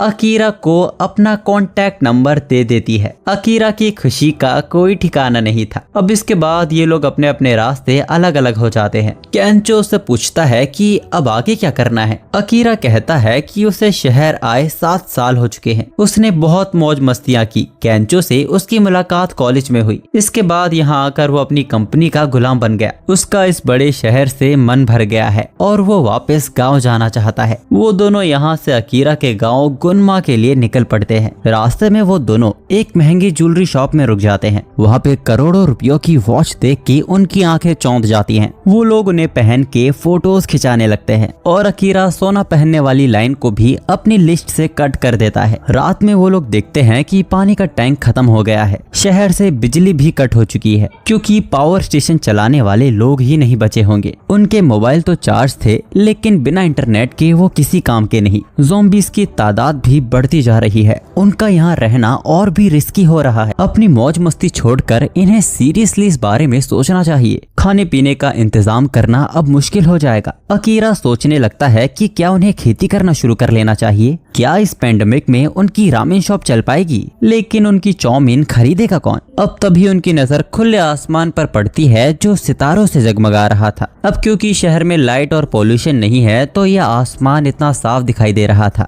अकीरा को अपने गांव की याद आ जाती है जहां वो अपने पेरेंट्स के साथ ऐसे ही सितारे देखा करता था। अगले दिन वो दोनों पैकिंग करने लगते हैं अकीरा के गांव गुनमा के लिए निकलने के लिए, जहां केंचो अपने बैग में जरूरत के सामान रख रहा था। अकीरा तो अपने बैग में वीडियो गेम्स भर रहा था जबकि अब तो लाइट भी नहीं है। आगे अकीरा अपने रूम को आखिरी बार देखने जाता है जहां उसने अपनी कॉलेज लाइफ और ऑफिस लाइफ बिताई है। इसके बाद ये लोग अकीरा के गांव गुनमा के लिए निकल पड़ते हैं। अकीरा बताता है कि पहले उसे अपने टाउन पहुंचने में 2 से 3 घंटे लगते थे लेकिन अब न जाने रोडों के हाल क्या होंगे। इसीलिए वो रास्ते से एक आरवी वैन लेना चाहता था जो कि पूरा एक चलता फिरता घर होता है और ज़ॉम्बीज़ के ऐसे माहौल में आरवी एक बहुत अच्छा ऑप्शन है और आरवी लेना अकीरा की लिस्ट में भी है। इसके बाद ये लोग सीधा कैंपिंग कार के शोरूम जाते हैं और एक बार फिर यहाँ वो लोग शिजुका से टकरा जाते हैं। वो भी यहाँ एक आरवी लेने के लिए ही आई थी क्योंकि शिजुका को भी शहर से बाहर निकलना था। अकीरा के मन में लड्डू फूटने लगते हैं। उनकी मुलाकात तीसरी बार हो गई है। वो तो मानने लगता है कि कायनात ही उन्हें मिलाना चाहती है। अकीरा उसे भी अपने गांव गुनमा चलने के लिए पूछता है लेकिन शिजुका उसे तुरंत मना कर देती है। उसका मानना था कि इनके साथ ट्रैवल करना बहुत ही रिस्की है। अकीरा बेचारा टूट जाता है। इसके बाद केंचो शिजुका से पूछता है कि क्या उसके पास लाइसेंस है। शिजुका मना करती है पर लेकिन ऐसी इमरजेंसी में उसे ये करना ही पड़ेगा। उसने ज़ॉम्बीज़ मूवी में भी देखा है कि ऐसे हालातों में आरवी एक सबसे अच्छा ऑप्शन होती है। केंचो से पूछता है कि क्या तुम ज़ॉम्बीज़ मूवीज की फैन हो। शिजुका मना करती है पर वो कम से कम 100 मूवीज देख चुकी है। अब ये सब सुन अकीरा एक्साइटेड होकर कहता है कि उसने भी यही बात कही थी। कुछ ऐसे पेंडेमिक में एक आरवी सबसे अच्छा ऑप्शन होती है लेकिन शिजुका एक बार फिर उसका ऑफर ठुकरा देती है। तभी केंचो उसे याद दिलाता है कि उसके पास तो लाइसेंस है ही नहीं। जब उसे ड्राइविंग करना आता ही नहीं तो ऐसे में ड्राइविंग करना और भी रिस्की होगा। वो उसे बताते हैं कि उनके साथ जाने में ही उसका फायदा है। उनकी बातें सुनने के बाद अब शिजुका को भी टेंशन होने लगती है और आखिर में वो उनके साथ चलने के लिए मान जाती है। अब अंदर जाने के बाद उन्हें एक से बढ़कर एक वैन देखने को मिलती है। अकीरा और केंचो इन सभी वैन्स को देखकर काफी एक्साइटेड हो जाते हैं और डिसाइड ही नहीं कर पाते कि उन्हें कौन सी वैन लेके जानी चाहिए। जब उनकी नजर करोड़ों रुपयों वाली लग्जरियस वैन पर जाती है वो लोग उसे ही ले जाने की जिद करने लगते हैं। शिजुका बोलती है कि सड़कों पर काफी बेकार गाड़ियां खड़ी हुई हैं। उनके बीच से ये बड़ी गाड़ी कैसे निकल पाएगी। वो उन्हें एसयूवी जैसी वैन लेके चलने को कहती है। ये वैन हर एक मामले में ठीक है। बात अगर मजबूती की हो, रोड की हो, ये हर जगह काम आएगी। उन लोगों के बीच बहस शुरू हो जाती है। अकीरा कहता है कि ये तो आरवी जैसी लग भी नहीं रही। शिजुका बोलती है कि ऐसे हालातों में हमें अपनी पसंद को अलग रख के कुछ चुनना होगा। पर तभी उसकी नजर एक ऐसी वैन पर जाती है जिसका इंटीरियर बिल्कुल उसकी पसंद जैसा था। वो लोग भी समझ जाते हैं कि शिजुका को ये वैन पसंद आ गई है। उनके बीच बातें चल ही रही थी कि तभी वहाँ बहुत सारे ज़ॉम्बीज़ आ जाते हैं। इनके जोर जोर से चिल्लाने की वजह से ज़ॉम्बीज़ ने इन्हें ढूंढ लिया था। अब ये लोग बिना कुछ सोचे समझे एक वैन में चढ़ जाते हैं और उसी आरवी को लेकर यहाँ से फुर निकल जाते हैं। इस तरह आरवी चलाने का सपना भी अकीरा का पूरा हो गया था। हाईवे पर अकीरा देखता है कि रोड तो कितना खाली है। इस पर शिजुका बोलती है कि ज़ॉम्बी वायरस इतनी तेजी से फैला होगा कि लोगों को भागने का मौका ही नहीं मिला। अकीरा उससे पूछता है कि क्या उसे ये वायरस लगता है। शिजुका बोलती है कि अगर हम इस वायरस के बारे में और जानकारी इकट्ठा कर पाए तो हम इसके इलाज भी भी ढूंढ सकते हैं। अगर वो कोई ऐसी वैक्सीन बना ले जिससे इस वायरस को रोका जा सके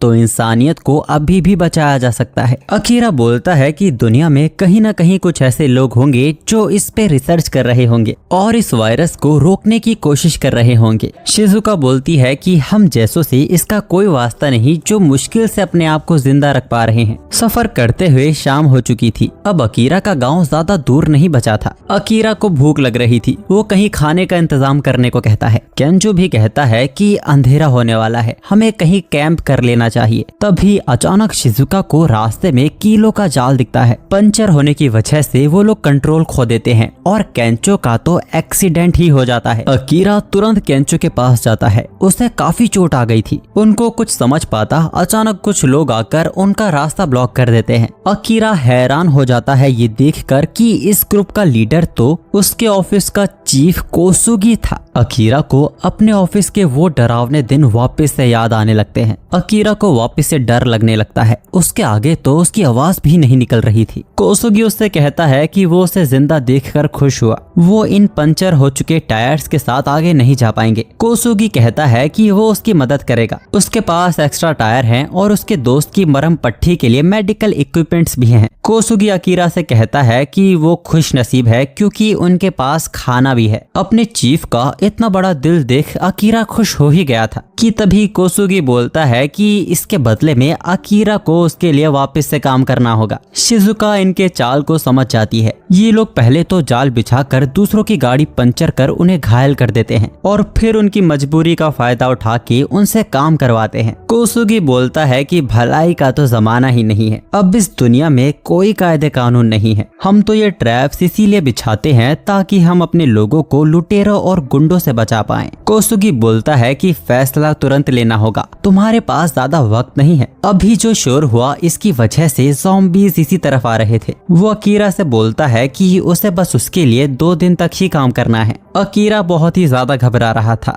वो फैसला नहीं कर पा रहा था, पर वो ये भी नहीं चाहता था कि उसके दोस्त को ज़ॉम्बीज़ खा जाए। इसीलिए वो कोसुगी की शर्त को मान लेता है। इसके बाद कोसुगी उन्हें अपने अड्डे पर ले आता है जिसे वो अपनी कंपनी बताता है और यहाँ वो लोगों को आसरा देने के बदले में उनसे मजदूरों की तरह काम करवाता है, जैसे ट्रक से सामान उतारना और बैरिकेड को और मजबूत करना। वो अकीरा से बोलता है कि शुरू में यहाँ सबको दिक्कत होती है, पर अकीरा तो उसके साथ काफी वक्त काम कर चुका है। उसे यकीन है कि अकीरा ये सब काम बहुत जल्दी सीख जाएगा। इधर शिजुका ने केंचो की मरहम पट्टी कर दी थी और अभी उसकी हालत चलने फिरने लायक नहीं है। उसे कुछ वक्त आराम करना होगा। केंचो को गुस्सा आ रहा था कि उसकी वजह से उसका दोस्त वापस से गुलाम बन गया है, लेकिन उन्हें 2 दिनों तक झेलना ही पड़ेगा। वो कुछ नहीं कर सकते। पर शिजुका को लगता है कि ये बात सिर्फ 2 दिनों तक तो नहीं टिकने वाली है। इधर ट्रक से सामान उतारते उतारते अकीरा के हाथ दुखने लगे थे। उसे लगने लगता है कि उसकी जिंदगी वापस से पहले जैसी हो गई है। पर अकीरा अपने आप को समझाता है और अपनी लिस्ट को देखकर वापस से मोटिवेट हो जाता है। यहाँ वो देखता है कि सभी लोग गर्मी में बहुत काम कर रहे हैं। वो सभी के लिए जनरेटर चलाकर फ्रीजर में बियर ठंडी करने लगता है। आज डिनर में वो लोग ठंडी बियर पिएंगे, लेकिन उसे ये करते हुए कोसुगी देख लेता है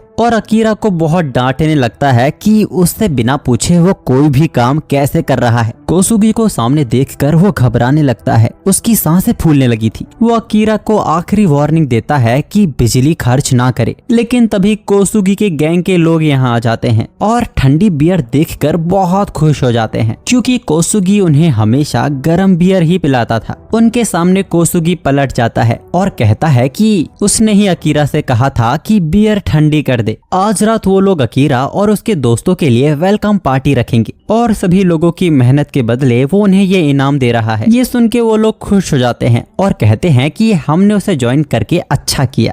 अकीरा देखता है कि ये लोग तो ज़ॉम्बी से भी काम करवा रहे हैं। कोसुगी की नजरों में ज़ॉम्बी सबसे अच्छे गुलाम हैं, जो बिना कुछ सोचे समझे बस काम करते हैं। वो अकीरा से बोलता है कि तुम भी इनसे कुछ अलग नहीं हो, तुम भी एक टूल हो जो दिन रात कंपनी के लिए काम करेगा। कोसुगी अकीरा के कॉन्फिडेंस को पूरी तरह तोड़ देता है। वो बोलता है कि तुम जैसे लोग बस एक काम अच्छे से कर सकते हो, बस मेरा हुक्म मानना। तुम जैसों से बस मजदूरी करवाई जाती है और रात के खाने में सस्ता खाना और गर्म बियर दी जाती है। जिस दिन तुम्हें ठंडी बियर दे दी जाए उस दिन तुम्हारी खुशी का कोई ठिकाना नहीं होता। कोसुगी अकीरा को इस तरह धमकाकर वहाँ से चला जाता है। उसकी बातें सुनने के बाद अकीरा ने अपनी सोचने समझने की काबिलियत को खो दिया था। दूसरी तरफ केंचो बात करता है कि आज अकीरा काफी अलग बर्ताव कर रहा है। वो जानता है कि कोसुगी उसका पुराना बॉस है, पर लेकिन वो डर क्यों रहा है। इधर शिजुका को भी अपने बचपन के कुछ दिन याद आने लगते हैं। वो बोलती है कि जिस चीज का डर तुम्हारे अंदर बैठ जाता है वो हमेशा याद रहता है। दूसरी तरफ अकीरा एक ज़ॉम्बी की तरह मजदूरी किए जा रहा था। अब इसके बाद कहानी पास्ट में जाती है और हमें शिजुका का बचपन देखने को मिलता है। उसे रास्ते में एक लावारिस पपी मिला था जिसे वो अपने घर ले आती है, लेकिन शिजुका के फादर उसे ये पालने से मना कर देते हैं क्योंकि ये कमजोर है और ऐसी नस्ल का कुत्ता पालना भी उनकी शान के खिलाफ है। वो शिजुका को समझाते हैं कि उसे कमजोरों को पीछे छोड़कर आगे बढ़ना होगा, नहीं तो एक दिन उसका हाल भी इसी कुत्ते के जैसा हो जाएगा। अब कहानी वापस से प्रेजेंट में आ जाती है। कोसुगी कहता है कि अकीरा और उसके साथियों के यहाँ आने की हमने पार्टी रखी है। वो सभी को दबा के बियर पीने को कहता है क्योंकि वो लोग कंपनी के लिए बहुत काम करते हैं, पर असल में तो पार्टी कोसुगी के साथियों की हो रही थी और अकीरा और उसके जैसे लोग यहाँ बियर बांट रहे थे। मजदूरी करते करते अकीरा की हालत खराब हो गई थी। वो ठीक से चल भी नहीं पा रहा था और सारी बियर गिरा देता है, जिसकी वजह से उसे बहुत ताने सुनने को भी मिलते हैं। वहाँ कोसुगी बड़ी बड़ी डींगे मार रहा था कि वो एक दिन पूरे जापान पे कंट्रोल करेगा और तभी एक बूढ़ी आंटी उसे बियर देने की कोशिश करती है, जिस पर कोसुगी भड़क जाता है और उस पर चिल्लाने लगता है। वो कहता है कि वो बस सुंदर लड़कियों के हाथों से ही बियर लेता है। जिसके बाद वो शिजुका को बुलाता है उसे बियर पिलाने के लिए। शिजुका ऐसा ही करती है और कोसुगी उसे गलत नजर से देखने लगता है। इसके बाद कोसुगी शिजुका को भी बियर पीने के लिए कहता है। शिजुका कुछ नहीं बोलती और जल्दी जल्दी बियर खत्म करने लगती है। इसके बाद कोसुगी उससे काफी बदतमीजी से बात करने लगता है। जैसे तुमने जार को अपने होठों से लगाया है, मैं चाहता हूँ कि तुम कुछ और भी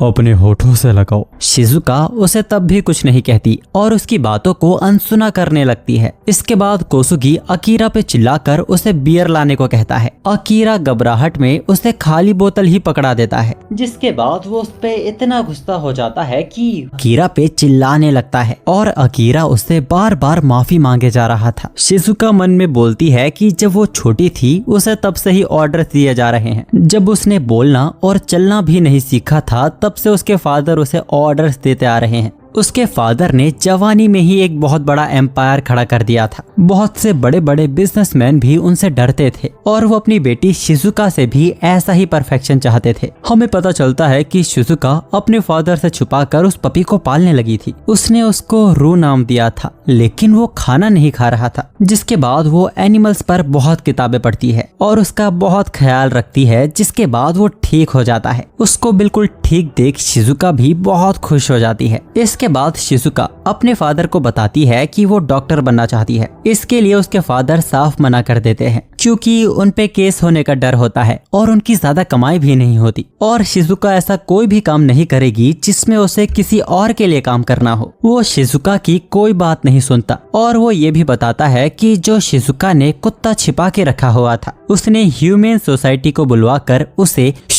करवा दिया है। वो बोलता है कि ये जो शोहरत की जिंदगी तुम जी रही हो वो किसकी वजह से तुम्हें मिली है। शिजुका जैसे जैसे बड़ी हुई उसके फादर उसे ऑर्डर्स देते गए, जैसे वायलेंस क्लास मत जाओ, अपने से गरीब लड़के के साथ डेट पे मत जाओ। शिजुका को ये सब कभी पसंद नहीं था, लेकिन जिंदा रहने के लिए उसे उनकी बात माननी पड़ती थी। अब कहानी वापस से प्रेजेंट में आती है। हम देखते हैं कि अकीरा ने थोड़ा सामान गिरा दिया है, जिस पर कोसुगी उसे वापस से डांट लगाने लगता है। वो पेनल्टी में अकीरा को और 2 दिन काम करने के लिए कहता है। अकीरा बोलता है कि हमारी बात तो बस आज तक के लिए ही हुई थी, जिस पर कोसुगी उस पर और ज्यादा चिल्लाने लगता है। तुमने मुझे मुड़ के वापस जवाब कैसे दिया? उसकी डांट से अकीरा का दिमाग ही काम करना बंद कर देता है। इसके कुछ देर बाद कोसुगी अकीरा से कहता है कि वो बहुत ही टैलेंटेड है और वो नहीं चाहता कि वो यहाँ से कभी भी जाए। बाहर की दुनिया उसके लिए बहुत ही खतरनाक है। बाहर खाने पीने सोने के लिए उन्हें बहुत दिक्कत आएगी वो बाहर जरूर ज़ॉम्बीज से मारा जाएगा। इसीलिए वो अकीरा को यहीं रुकने को कहता है और उसके ऑर्डर्स मानने को कहता है। इसके बाद हमें शिजुका का एक और फ्लैशबैक देखने को मिलता है। शिजुका के फादर गरीबों का एग्जाम्पल देते हुए उससे कहते हैं कि इन सभी लोगों ने अपनी मर्जी का काम किया और आज इन सब की ये हालत है, लेकिन तुम्हें बस मेरे ऑर्डर्स को फॉलो करना है, इसी में तुम्हारा फायदा। शिजुका मन में बोलती है कि मेरा फायदा है या आपका। शाम हो जाती है। शिजुका वैन में बैठी हुई थी। उसे वहाँ अकीरा की बकेट लिस्ट वाली नोटबुक मिलती है। वो अकीरा की बकेट लिस्ट पढ़ने लगती है और कहती है कि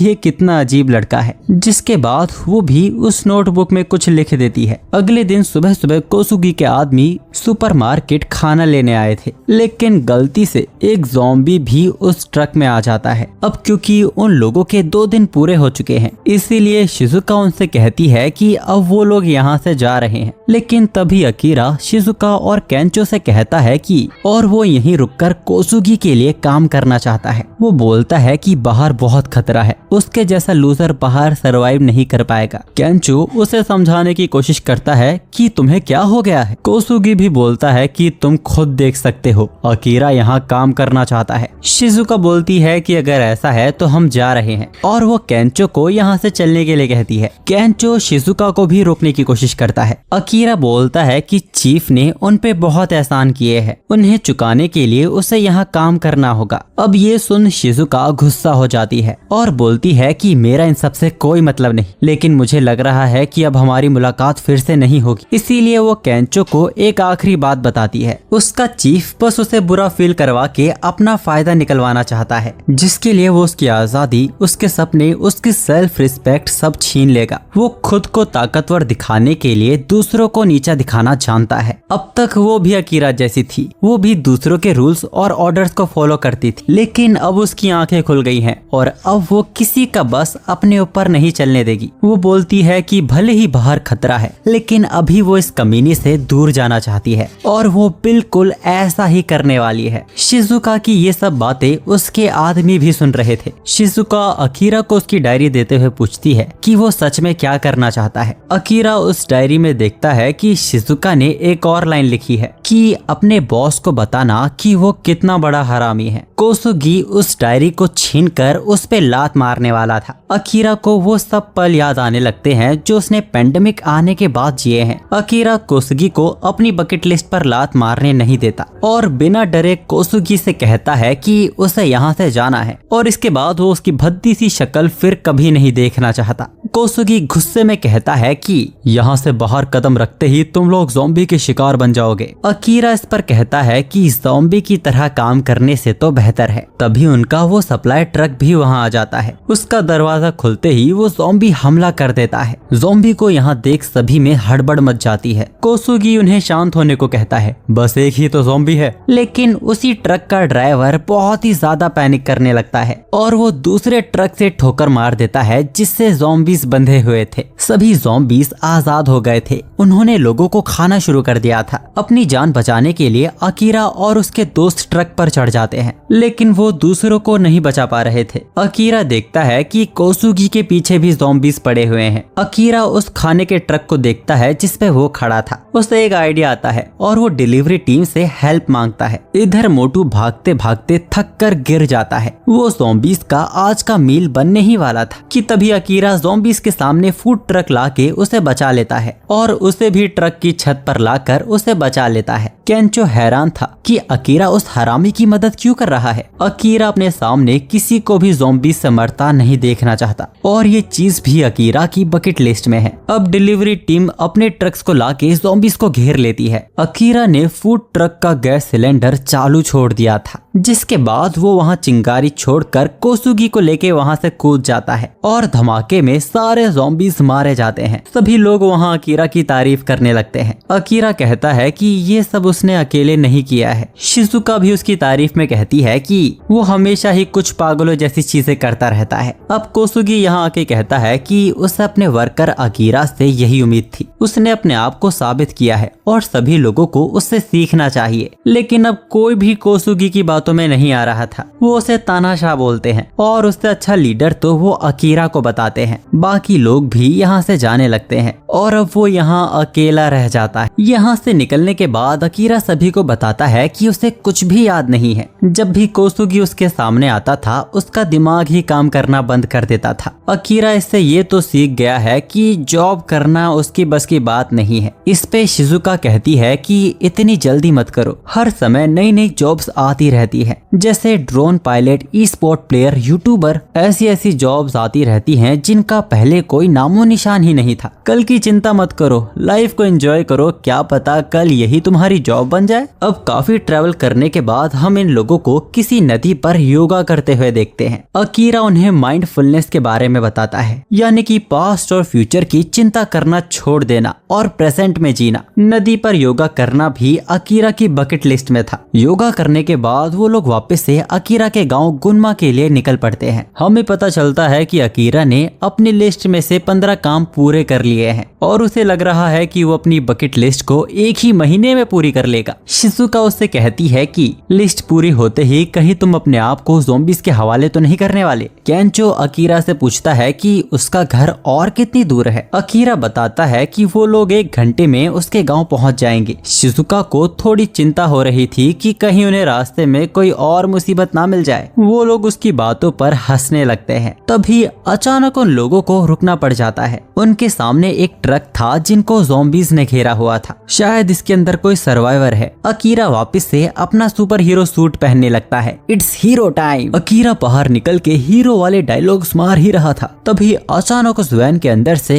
एक योद्धा बाहर निकलता है और अपने हथियार और तीरों से ज़ॉम्बीज़ को मारने लगता है। उसने अपना गेटअप भी एंशिएंट सैमुराई जैसा बनाया हुआ था। वो लोग तो ये सब देख हैरान ही रह जाते हैं। अकीरा तो उस योद्धा से इम्प्रेस हो गया था। इसके बाद इन लोगों को पता चलता है कि इस आर्मर के पीछे तो एक लड़की है, वो भी एक फॉरेनर जिसका नाम बीट्रिक्स है। असल में ये लड़की जर्मनी से जापान आई है क्योंकि उसे जापान का कल्चर बहुत ही ज्यादा पसंद है। साथ ही वो जापान को निप्पॉन कह के बुलाती है जो कि जापान का लोकल नेम है, जैसे हम लोग यहाँ अपने इंडिया को भारत भी कहते हैं। वो जापान की इतनी बड़ी फैन है कि उसने सैमुराई आर्मर भी पहना हुआ है जो कि ज़ॉम्बीज़ से बचने के लिए एक काफी अच्छा ऑप्शन है। अकीरा ट्रक में मछलियों का बहुत ही बड़ा स्टॉक देखता है। बीट्रिक्स असल में इन मछलियों की डिलीवरी करने ही जा रही थी, लेकिन अब उसका ट्रक खराब हो गया है। बीट्रिक्स उन्हें बहादुर सैमुराई बोलती है और उन लोगों से मदद मांगती है। उसे ये मछलियाँ ताकासाकी डिलीवर करनी है और ये काम बहुत ही इम्पोर्टेंट है। ताकासाकी में रुका तो जा सकता है लेकिन शहर जाना खतरनाक है। शिजुका और केंचो इसी पर बात कर ही रहे थे। ये डिलीवरी शायद सर्वाइवर्स के लिए भी हो सकती है। अकीरा उस लड़की से पूछता है कि आखिर ये डिलीवरी इतनी जरूरी क्यों है। बीट्रिक्स बचपन से जापान का कल्चर टीवी में देखती आई है। यहाँ आना उसका सपना था, इसके लिए उसने कई सारी जॉब करके बहुत पैसे जमा किए और यहाँ आ गई। लेकिन जिस दिन वो यहाँ आई ज़ॉम्बी पैंडेमिक शुरू हो चुका था। जिन खूबसूरत चीजों के वो सपने देखा करती थी वो खत्म हो चुका था। लेकिन फिर भी बीट्रिक्स ने हार नहीं मानी और उसे आखिर एक सुशी शेफ के बारे में पता चल गया जो अभी तक इस पैंडेमिक में जिंदा है। उस शेफ ने बीट्रिक्स से वादा किया है अगर वो उस तक मछलियाँ डिलीवर कर दे तो वो उसे बढ़िया बढ़िया सुशी बना के खिलाएगा। केंचो और शिजुका ये सुन हैरान हो जाते हैं कि ये बस सुशी खाने के लिए इतना खतरा उठा रही है, लेकिन अकीरा जापान के लिए इतना प्यार देख उससे इम्प्रेस हो जाता है और वो इन मछलियों को पहुंचाने में उसकी मदद जरूर करेगा। हमें पता चलता है कि सुशी खाना तो अकीरा की बकेट लिस्ट में भी है। अब ये लोग बीट्रिक्स और उसकी फिश को लेकर शहर में आ जाते हैं। बीट्रिक्स उन्हें रेस्टोरेंट का एड्रेस बताती है और अकीरा को यकीन था कि वो लोग बहुत ही फेमस सुशी वाले के पास जा रहे हैं। लेकिन बीट्रिक्स ने 3 दिन पहले शेफ से बात की थी और वो बस उम्मीद करती है कि वो अभी तक जिंदा हो। अब ये लोग उस जगह तो पहुंच गए थे लेकिन रास्ते में बहुत सारे ज़ॉम्बीज़ थे। बिना प्लान के साथ अकीरा और बीट्रिक्स लड़ने के लिए तैयार हो जाते हैं। शिजुका एक प्लान बनाती है। वो केंचो को नंगा करके ज़ॉम्बीज़ के सामने छोड़ देती है और सभी ज़ॉम्बीज़ उसे खाने के लिए उसका पीछा करने लगते हैं। अकीरा उनके सामने एक ट्रक लगाकर उन्हें फंसा फंसा देता है और बीट्रिक्स उसी ट्रक के ऊपर से ही ज़ॉम्बीज को मारने लगती है। हम शिजुका को देखते हैं जो एक रूलर की तरह वहाँ ताव में खड़ी थी। हॉर्न की आवाज से वहाँ के सभी ज़ॉम्बीज उसी गली में इकट्ठा हो जाते हैं और अब बारी थी प्लान के आखिरी पड़ाव की, जिसमें ये लोग शराब की बोतल ज़ॉम्बीज के ऊपर फेंकने लगते हैं। और अब शिजुका इनमें माचिस से आग लगाने के लिए कहती है, लेकिन एन मौके पर उन दोनों से माचिस जल ही नहीं रही थी। बहुत सारे ज़ॉम्बीज होने की वजह से ये लोग एक के ऊपर एक चढ़कर उनकी आरवी की तरफ जाने लगते हैं। बीट्रिक्स डरने लगती है, ऐसे तो उसकी मछलियां बर्बाद हो जाएंगी। ये इतने सारे ज़ॉम्बीज हैं कि ये लोग इनसे लड़ भी नहीं सकते। तभी अकीरा कहता है कि मन का डर इंसान को कोई भी काम नहीं करने देता। अकीरा बोलता है कि अगर वो एक अच्छे रेस्टोरेंट में सुशी नहीं खा सकता, इससे अच्छा तो वो ज़ॉम्बी ही बन जाए। जिसके बाद वो अकेला ही ज़ॉम्बीज के बीच कूद पड़ता है और उन सभी ज़ॉम्बीज को आरवी तक पहुंचने से रोक रहा था।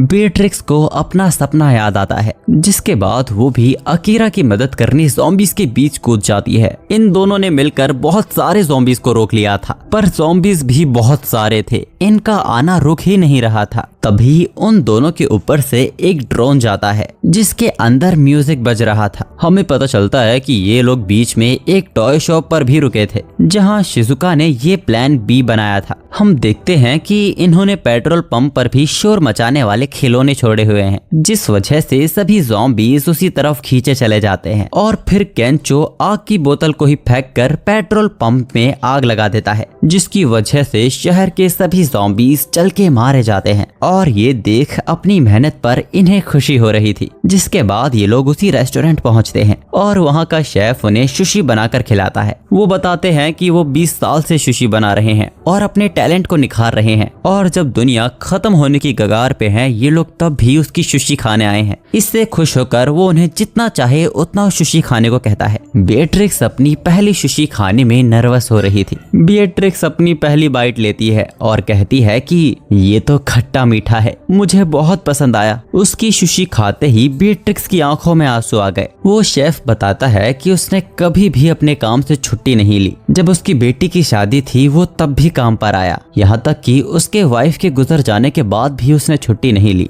लेकिन जितनी खुशी वो आज महसूस कर रहा है उसे कभी नहीं हुई। ये लोग शायद उसके आखिरी कस्टमर होंगे, इसीलिए वो उन्हें दबाकर साके पीने के लिए भी कहता है। इस तरह अकीरा की लिस्ट में एक और लाइन कंप्लीट हो जाती है। अगले दिन ये लोग अकीरा के गांव गुनमा के लिए फिर से निकल पड़ते हैं, पर आज सूरज कुछ ज्यादा ही मेहरबान हो रहा था और ये लोग कई दिनों से नहाए भी नहीं हैं। आगे उन्हें एक हॉट स्प्रिंग टाउन मिल जाता है जहां गर्म पानी की भरमार थी। इसके बाद बीट्रिक्स और शिजुका भी युकाता पहनकर आ जाती हैं, लेकिन बीट्रिक्स को लड़कों के युकाता में थोड़ी प्रॉब्लम हो रही थी, जिस पर शिजुका बोलती है कि ऐसी प्रॉब्लम तो मुझे भी लाइफ में चाहिए। इसके बाद बीट्रिक्स उन्हें जैपनीज ट्रेडिशन के हॉट स्प्रिंग का ज्ञान बांटने लगती है। ये बिल्कुल ही ताज़ा पानी होता है जो आसपास के नेचुरल हॉट स्प्रिंग से आता है। यहाँ तक कि ये लोग भी अपने जापान के बारे में इतना नहीं जानते थे जितना बीट्रिक्स ने इन्हें बता दिया। वो बताती है कि प्यार के अलावा यहाँ हर एक रोग ठीक हो जाता है, जिस पर केंचो बीट्रिक्स पे लाइन मारने लगता है। अकीरा भी सोचता है और फिर शिजुका से बोलता है कि अगर हालात ठीक होते तो ये जगह डेटिंग के लिए कितनी अच्छी होती। पर शिजुका को तो डेटिंग वक्त और पैसों की बर्बादी लगती है, जो कि सिर्फ थोड़े वक्त की ही खुशी देता है। 20-22 की उम्र में लोगों को स्किल्स और नॉलेज लेनी चाहिए। अकीरा को शिजुका से ऐसे ही किसी आंसर की उम्मीद थी, लेकिन उसका सोचना बिल्कुल ही अलग है। अगर वो अपने पसंदीदा इंसान के साथ रहेगा तो जीने का मजा और भी बढ़ जाएगा और उसके लिए वो मेहनत भी करेगा। शिजुका को अकीरा की बातें बकवास लगती हैं। प्यार एक सौदा है जिसमें जरूरी नहीं जिसे तुम प्यार करो वो भी तुम्हें प्यार करे। प्यार बस वक्त की बर्बादी है। अब अकीरा इस पर कुछ भी नहीं कहता। इसके बाद ये लोग हॉट स्प्रिंग देखकर उसमें कूद जाते हैं। उनको देखकर शिजुका भी मजे लेने का फैसला करती है, पर फिर बीट्रिक्स बताती है कि लड़कियों के बाथ हाउस में तो गर्म पानी आ ही नहीं रहा है। अब ये सुनते ही दोनों हरामखोर जेंटलमैन बन जाते हैं और बोलते हैं कि संकट की घड़ी है, फैसला लेना होगा। शर्माने वाली कोई बात नहीं है, हम तुम्हारे साथ अपना बाथ हाउस शेयर करने के लिए तैयार हैं। और शिजुका अजीब सा मुंह बनाते हुए उन्हें मना कर देती है। पर फिर बेट्रिक्स शिजुका को भी कल्चर का ज्ञान देने लगती है कि पुराने जापान में क्या हुआ करता था और इसमें शर्माने वाली कोई बात नहीं है। जिसके बाद वो तैयार हो जाती है उन लोगों के साथ नहाने के लिए। अकीरा और केंचो की खुशी का ठिकाना नहीं था, पर तभी उस बाथ हाउस से एक ज़ॉम्बी बाहर निकलता है, जिसके बाद वहाँ कई सारे ज़ॉम्बीज निकलने लगते हैं। अब नहाना तो दूर, इन लोगों को यहाँ से भागना पड़ जाता है। ये लोग एक चट्टान पर चढ़ जाते हैं। उनकी आरवी ज़ॉम्बी से घिर चुकी थी, इसीलिए उन्हें उनके जाने तक का वेट करना होगा। वो लोग रोने लगते हैं कि वो तो हॉट स्प्रिंग का मजा ही नहीं ले पाए। बीट्रिक्स बोलती है कि कम से कम तुम पानी में उतर तो पाए थे, और ऐसे ही रोते रोते वो लोग वहीं सो जाते हैं। आधी रात अकीरा को प्यास लगती है और उसकी नींद खुल जाती है। हम देखते हैं कि यहाँ उनके साथ शिजुका नहीं थी। अकीरा नींद में ही जंगल में चला जाता है और उसे जंगल के बीचों बीच एक नेचुरल हॉट स्प्रिंग देखने को मिलता है। अकीरा खुश हो जाता है और उस हॉट स्प्रिंग में तैरने लगता है। तैरते हुए वो किसी से टकरा जाता है और वो और कोई नहीं शिजुका होती है। अकीरा उससे माफी मांगता है, उसे सच में नहीं पता था कि वो यहाँ पर है। शिजुका कहती है कि जो भी है जल्दी यहाँ से बाहर निकलो, पर अकीरा कहता है कि ये तो गलत बात है, उसे भी तो हॉट स्प्रिंग में नहाने का मन कर रहा है। अगर वो हॉट स्प्रिंग में नहा नहीं सकता तो इससे अच्छा तो ज़ॉम्बीज उसे खा जाएं। शिजुका हैरान हो जाती है कि इसके दिमाग में तो बस हॉट स्प्रिंग चल रहा है, और वो उसे चट्टान के दूसरी तरफ नहाने के लिए कहती है। अगर उसने बिल्कुल भी ताक झांक की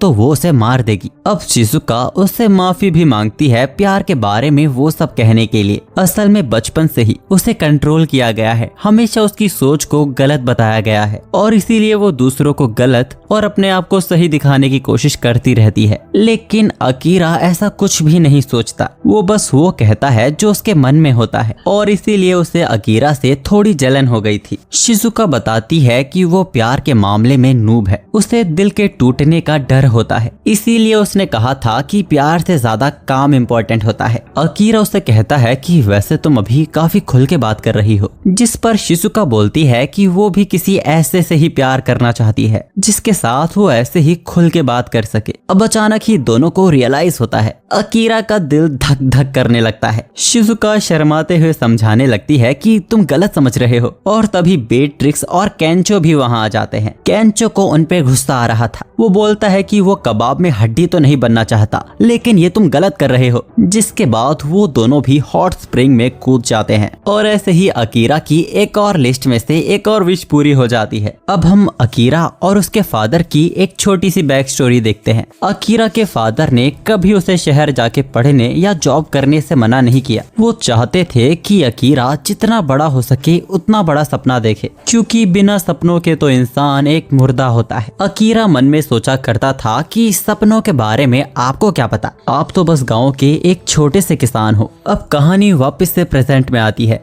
वो लोग अकीरा के गांव पहुंचने ही वाले थे। अकीरा अपने पेरेंट्स से काफी सालों बाद मिलने वाला है, इसीलिए वो थोड़ा नर्वस भी हो रहा था। अब तभी उन्हें आगे रुकना पड़ता है, क्योंकि अकीरा के गांव जाने वाले टनल को ब्लॉक किया हुआ था। अकीरा जैसे ही टनल के अंदर देखता है वो दंग रह जाता है। अंदर तो बहुत सारे ज़ॉम्बीज को कैद किया हुआ था। बेट्रिक्स बोलती है कि कहीं ये ज़ॉम्बीज गांव वाले तो नहीं हैं, जिस पर अकीरा मना करता है क्योंकि वो इनमें से किसी को नहीं पहचानता। शिजुका बोलती है कि अब टनल से जाने का रास्ता नहीं है, इसीलिए उन्हें जंगल से पहाड़ को पार करते हुए जाना होगा। जिसके बाद चारों जंगल के रास्ते अकीरा के गांव जाने लगते हैं। अकीरा को टेंशन हो रही थी, तो शिजुका बोलती है कि टनल के रास्ते को आने और जाने दोनों तरफ से ब्लॉक किया हुआ था। जरूर गांव के लोगों ने ही शहर से आए ज़ॉम्बीज को ऐसे कैद किया होगा। तभी उन्हें जंगल में एक भागता हुआ आदमी दिखाई देता है, जिसके पीछे एक ज़ॉम्बी सुअर पड़ा हुआ था। बेट्रिक्स तुरंत ही अपने निशाने से उस सुअर को मार देती है। ये आदमी अपना नाम कुमानो बताता है। शहर ज़ॉम्बीज से भर गए हैं, इसीलिए कुमानो ने जंगल को ही अपना अड्डा बना लिया है। ये लोग सोचने लगते हैं कि आखिर कुमानो जंगल में कैसे रहता होगा, और तभी वो लोग कुमानो का ट्री हाउस देखते हैं जो वो बना रहा है। अब केंचो और शिजुका को टेंशन होने लगती है, क्योंकि अकीरा की लिस्ट में एक ट्री हाउस को भी बनाना लिखा हुआ था। अकीरा उसके पास जाकर कहता है कि हालातों का कुछ पता नहीं है, क्या पता कब दूसरा ज़ॉम्बी सुअर हमला कर दे, इसीलिए अकीरा भी उसकी ट्री हाउस बनाने में मदद करना चाहता है। शिजुका उसे ताना मारते हुए कहती है कि क्या तुम्हें अपने पेरेंट्स की चिंता नहीं हो रही, जिस पर अकीरा उससे कहता है कि हम इन्हें खतरे में छोड़कर नहीं जा सकते। जिसके बाद वो उन्हें ट्री हाउस के भी फायदे बताने लगता है और उन्हें जिंदगी में एक बार तो ट्री हाउस बनाना ही चाहिए। आखिर में वो लोग अकीरा की बात मान लेते हैं। शिजुका और बीट्रिक्स तो साइड में बैठकर आराम करने लगती है और कुमानो उन दोनों को ट्री हाउस बनाने के टिप्स देने लगता है। वो उन्हें ये भी बताता है कि हर तरह का पेड़ बताता है कि उससे किस तरह का ट्री हाउस बनेगा। फिर भी अगर कुछ न समझ आए तो जंगल से पूछ लो। उनको ये वाली बात समझ नहीं आती। वो बोलता है कि एक पेड़ ट्री हाउस की बुनियाद होती है। अगर वो पेड़ सूख गया जिस पे ट्री हाउस बना है तो वो घर भी बर्बाद हो जाएगा। पेड़ के बारे में तो सोचो ही और साथ ही आसपास की चीजों के बारे में भी सोचो। ऐसा करने पर वो पूरे जंगल के बारे में सोचने लगेंगे और इस तरह फिर उन्हें जंगल की आवाज सुनाई देगी। अकीरा कुमानो की बातों पर बहुत ज्यादा फोकस करने लगता है कि अगर ऐसा होता है तो अगर कोई अपने बारे में सोचे और अपने आसपास के लोगों के बारे में सोचे तो क्या वो पूरी दुनिया का ध्यान रखने लगेगा। और अगर कभी अकीरा पूरी दुनिया की आवाज सुन पाया तब वो अपनी बकेट लिस्ट में किस विश के बारे में लिखेगा। कुमानो अकीरा का काम देखकर उसकी तारीफ करता है। अकीरा बताता है कि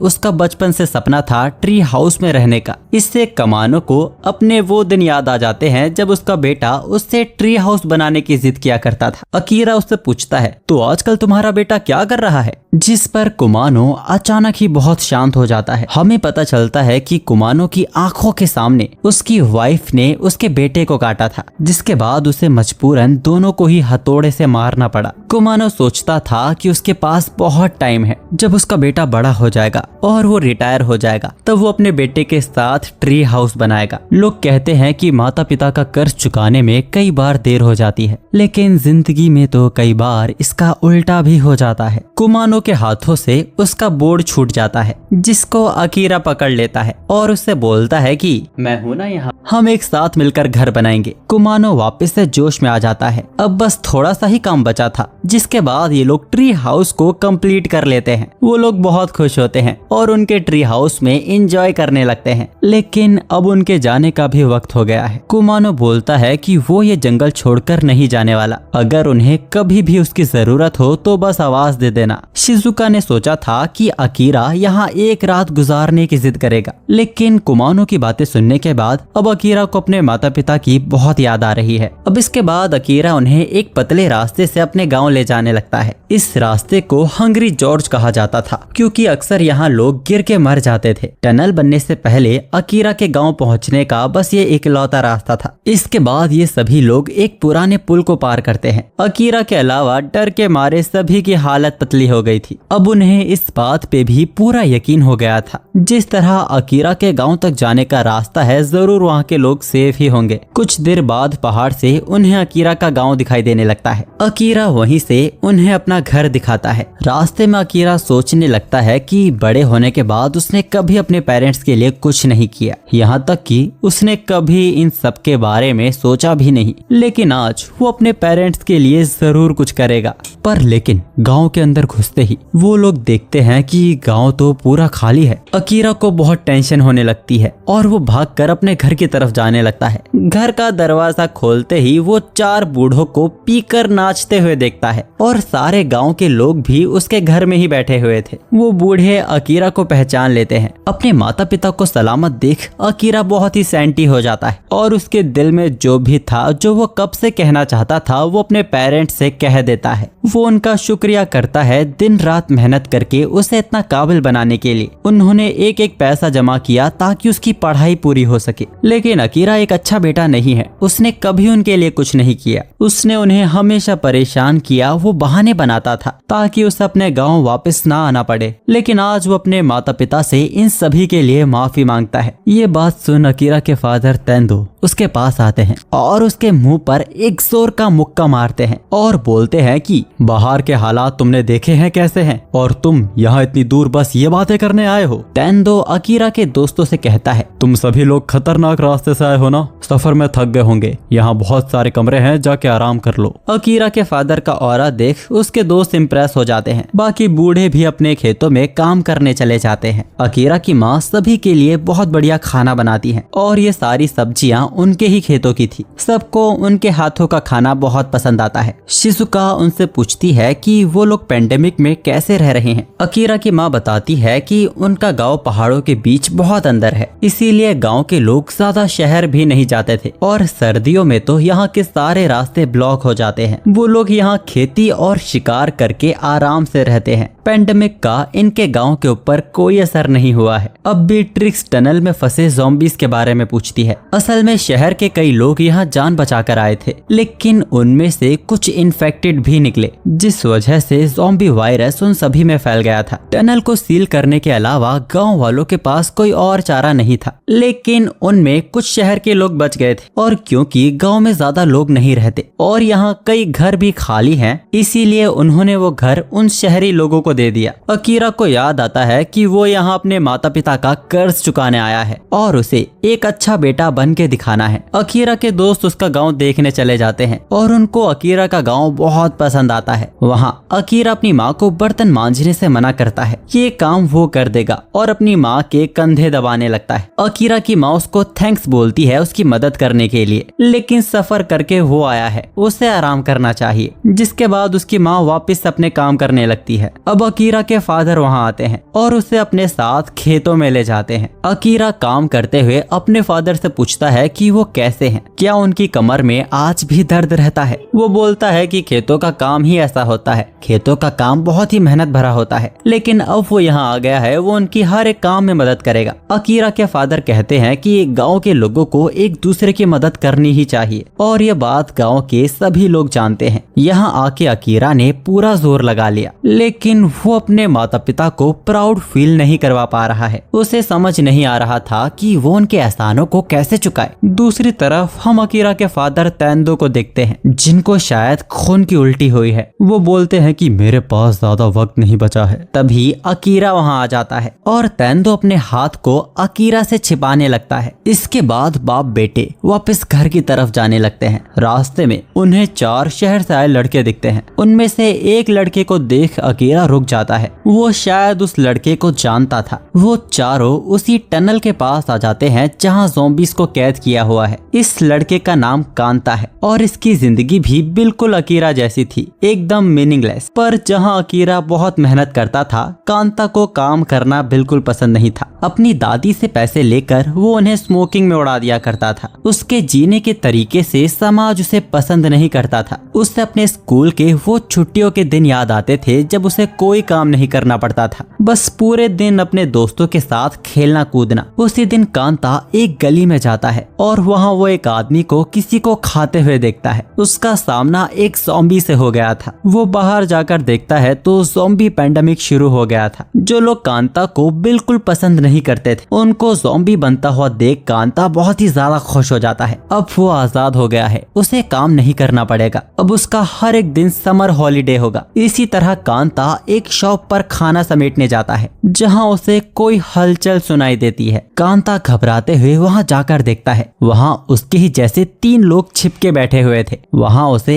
एक नोटबुक भी पड़ी हुई दिखती है। उस नोटबुक को उठाते हुए वो उनसे पूछता है कि क्या तुम लोग कुछ मजे करना चाहते हो। जिसके बाद कांता उस नोटबुक में अपनी वो चीजें लिखने लगते हैं जो वो ज़ॉम्बी बनने से पहले करना चाहते हैं। पर ये 100 बकेट लिस्ट अकीरा की बकेट लिस्ट से बिल्कुल ही उल्टी थी। इसमें कुछ ऐसी चीजें लिखी हुई थी जैसे असली गन चलाना, डायनामाइट से कुछ उड़ाना और कुछ घिनौनी चीजें भी। यहाँ वो लोग बैठे हुए हैं जिन्हें समाज ने पसंद नहीं किया है। और अब कांता कहता है कि अब हमारी बारी है। अगले दिन अकीरा शहर से आए लोगों से मिलता है, जिनमें से एक हेयर स्टाइलिस्ट भी थी, और वो अकीरा के बालों में एक्स्ट्रा बाल लगा के उसे एक नया हेयर स्टाइल दे देती है। और अकीरा की लिस्ट में एक और विश पूरी हो जाती है। अब जिस लड़की के होठों के नीचे तिल था वो एक कॉलेज में प्रोफेसर है, और दूसरी लड़की मेकअप आर्टिस्ट है और उसने फिल्मों में भी काम किया है। उसने उस मूवी में भी काम किया है जिसको अकीरा कहानी की शुरुआत में देख रहा था। वो बताती है कि वो लोग इस मूवी के सीक्वल पे काम कर रहे थे, और तभी ये पेंडेमिक शुरू हो गया। सेट पर असली ज़ॉम्बी कब आ गया इन लोगों को पता ही नहीं चला।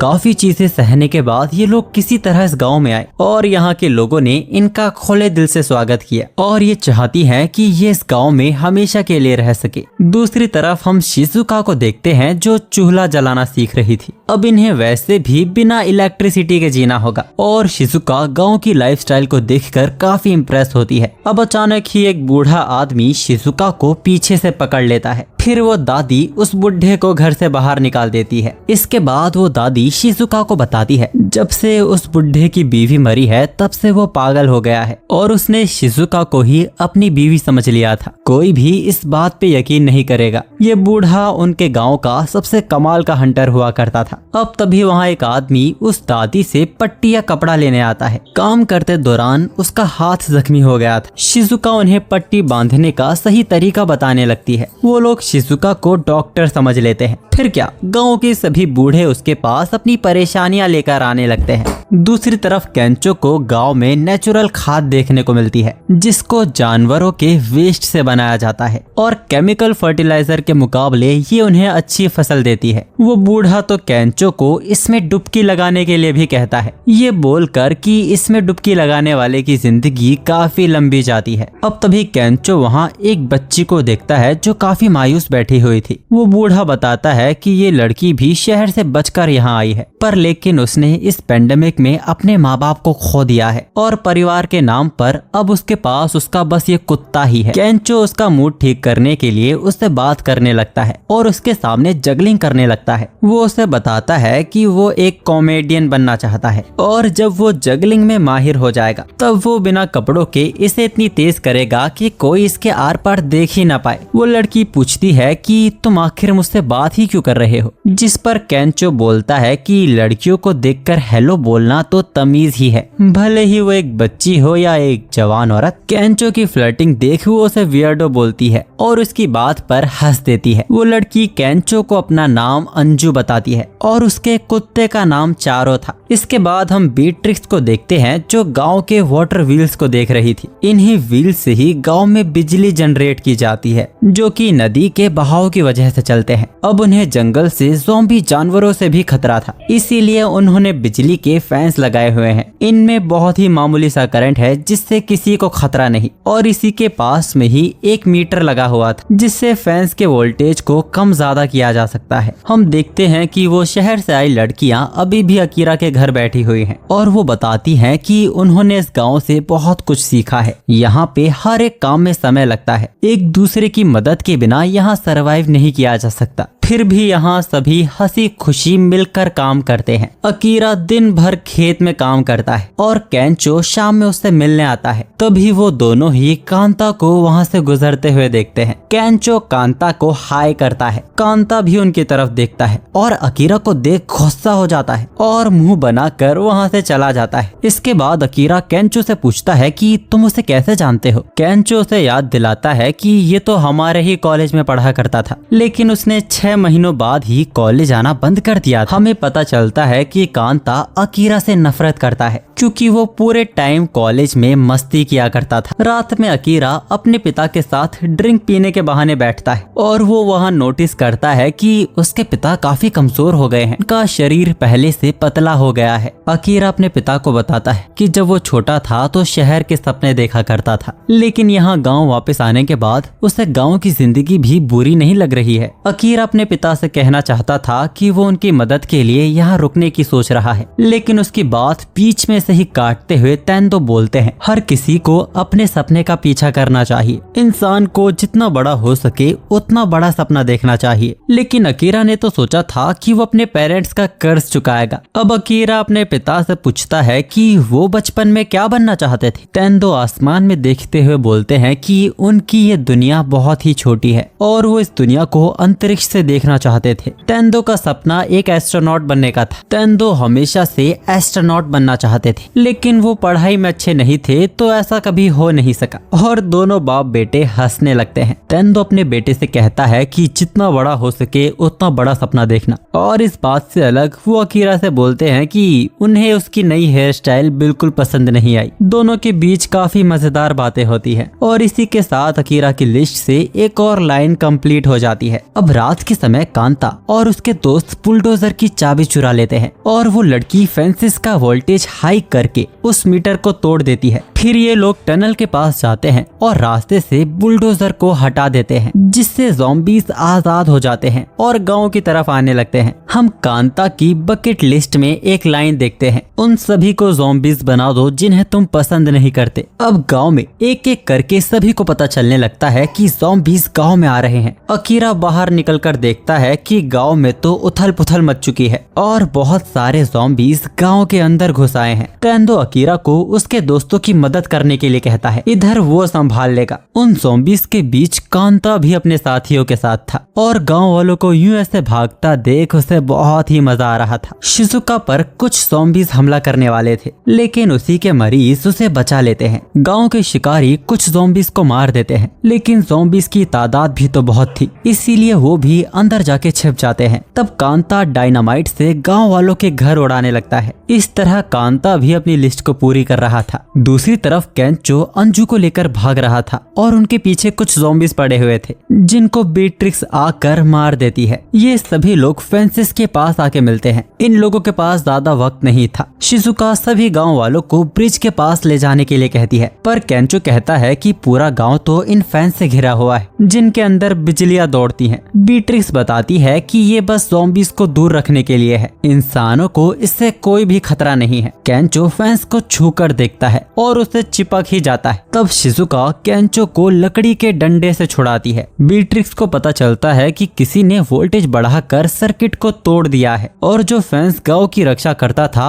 अब वो उनके लिए ही मुसीबत बन गया है। अब तभी कांता बुलडोजर लेकर उनके पास आ जाता है। केंचो समझ जाता है कि इन सबके पीछे इन लोगों का ही हाथ है। अकीरा उनसे पूछता है कि तुम लोगों ने ऐसा क्यों किया। कांता बोलता है कि एक न एक दिन तो सबको ज़ॉम्बीज बनना है, इसीलिए वो ज़ॉम्बी बनने से पहले अपनी हर एक विश पूरी करना चाहता है। अकीरा देखता है कि कांता ने भी उसकी तरह बकेट लिस्ट बनाई है। कांता बोलता है कि क्या कोइंसिडेंस है। अब कांता की लिस्ट में था कि वो अकीरा को अपनी आंखों के सामने ज़ॉम्बी बनता देखना चाहता है। केंचो गुस्से में उससे पूछता है कि आखिर अकीरा ने तुम्हारा बिगाड़ा ही क्या है। कांता बोलता है कि उसे कॉलेज के पहले दिन से ही अकीरा से नफरत थी। वो जब देखो खुश रहता था, खिलखिलाता रहता था, हर दिन को वो मजे के साथ जिया करता था। वो देख के कांता को उससे जलन होती थी। अब कांता बोलता है कि मैं तुम्हारी ही तरह अपनी लाइफ मजे में उड़ा रहा हूँ, तो इसमें क्या दिक्कत है। अकीरा बोलता है कि सबके पास एक ही जिंदगी होती है, इसीलिए अपनी लाइफ में वो सब करो जो तुम करना चाहते हो, अपनी लाइफ को एंजॉय करो। अकीरा भी अपनी लाइफ को अपनी तरह से जी रहा है, लेकिन उसने कभी भी दूसरों को मुसीबत में नहीं डाला है और अब कांता की वजह से गांव के सभी लोग खतरे में हैं। इसीलिए उन दोनों की बकेट लिस्ट में बहुत ही ज्यादा फर्क है। अकीरा ने अभी तक अपने माता पिता का एहसान नहीं चुकाया है। वो अपनी डायरी में एक और चीज लिख देता है। कांता बोलता है कि चलो देखते हैं अकीरा किसकी लिस्ट पहले पूरी होती है। कांता अकीरा को ज़ॉम्बी बनता हुआ देखना चाहता था और वहीं अकीरा अपने पेरेंट्स को बचाना चाहता था। अब ज़ॉम्बीज इनके काफी करीब आ गए थे, इन्हें तुरंत यहाँ से निकलना होगा। अंजू देखती है कि उसका कुत्ता गायब हो गया है। बीट्रिक्स उस वाटर व्हील को बंद करने चली जाती है जो बिजली जनरेट कर रहा है। अकीरा अपने पेरेंट्स को सेव करने के लिए उनके पास जाता है। शिजुका गांव वालों को इकट्ठा करने जाती है ताकि जब फैंस में से करंट बंद हो तो यहाँ से इवैक्यूएट किया जा सके।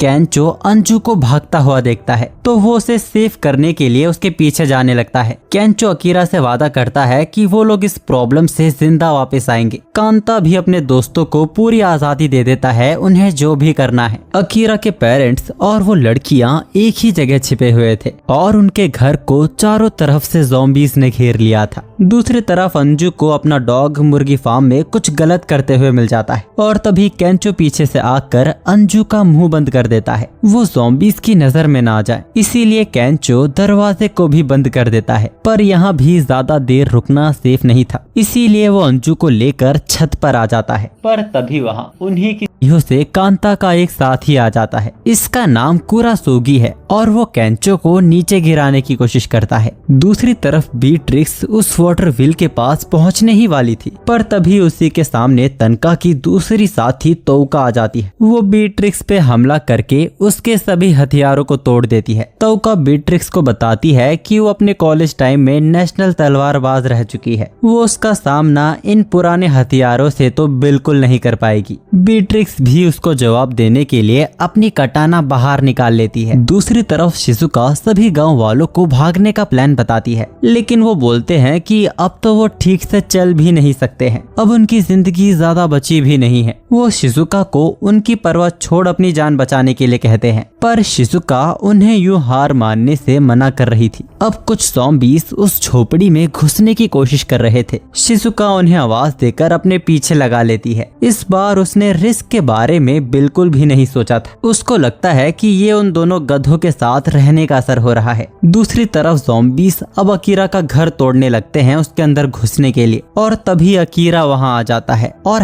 हल से उन ज़ॉम्बीज़ को दूर करने लगता है। वो अपने माता पिता से बोलता है कि वो आज तक उनके लिए कुछ भी नहीं कर पाया। ज़ॉम्बीज़ को मारते हुए वो कहता है कि वो कभी उनके लिए ज्यादा पैसे नहीं भेज पाया, वो कभी उन्हें बाहर घुमाने भी नहीं लेके गया, यहाँ तक कि वो अब तक एक लड़की भी नहीं ढूंढ पाया है शादी के लिए। वो बोलता है कि वो उन्हें उनके जिंदा रहते उन्हें सारे सुख देना चाहता है और इसके लिए वो अपनी पूरी मेहनत करेगा। अकीरा की बातें सुन के तेंदो अकीरा को अंदर खींच लेते हैं और बोलते हैं कि अगर तुम हमारे एहसान चुकाना चाहते हो तो हम दोनों से पहले मत मरना। जिसके बाद वो दरवाजा बंद करके अकीरा को अपनी माँ का ख्याल रखने को कहते हैं। अब हमें कुरासुगी की बैक स्टोरी दिखाई जाती है। वो बताता है कि वो अपना पूरा समय बार और इंटरनेट कैफेज में ही बिताता था, क्योंकि शादी के बाद उसे जो प्यार मिलना चाहिए था उसे वो अपनी पत्नी से मिला ही नहीं। उसकी अपनी बीवी से हफ्ते में बस एक बार ही बात होती थी और उसमें भी उनके झगड़े होते थे। अब उसके अंदर वो हिम्मत बची ही नहीं थी कि वो अपने रिश्ते को ठीक कर सके, अपने परिवार के लिए उसके अंदर बचा ही नहीं था। इसके बाद वो अपनी बीवी को गालियां देने लगता है। दूसरी तरफ हम शिजुका को देखते हैं जो ज़ॉम्बीज़ से बचते हुए खेतों में छिप गई थी, और अतेनबू शिजुका का पीछा करते हुए यहाँ तक आ जाता है। उसे अपनी विश को पूरी करना था, जो कि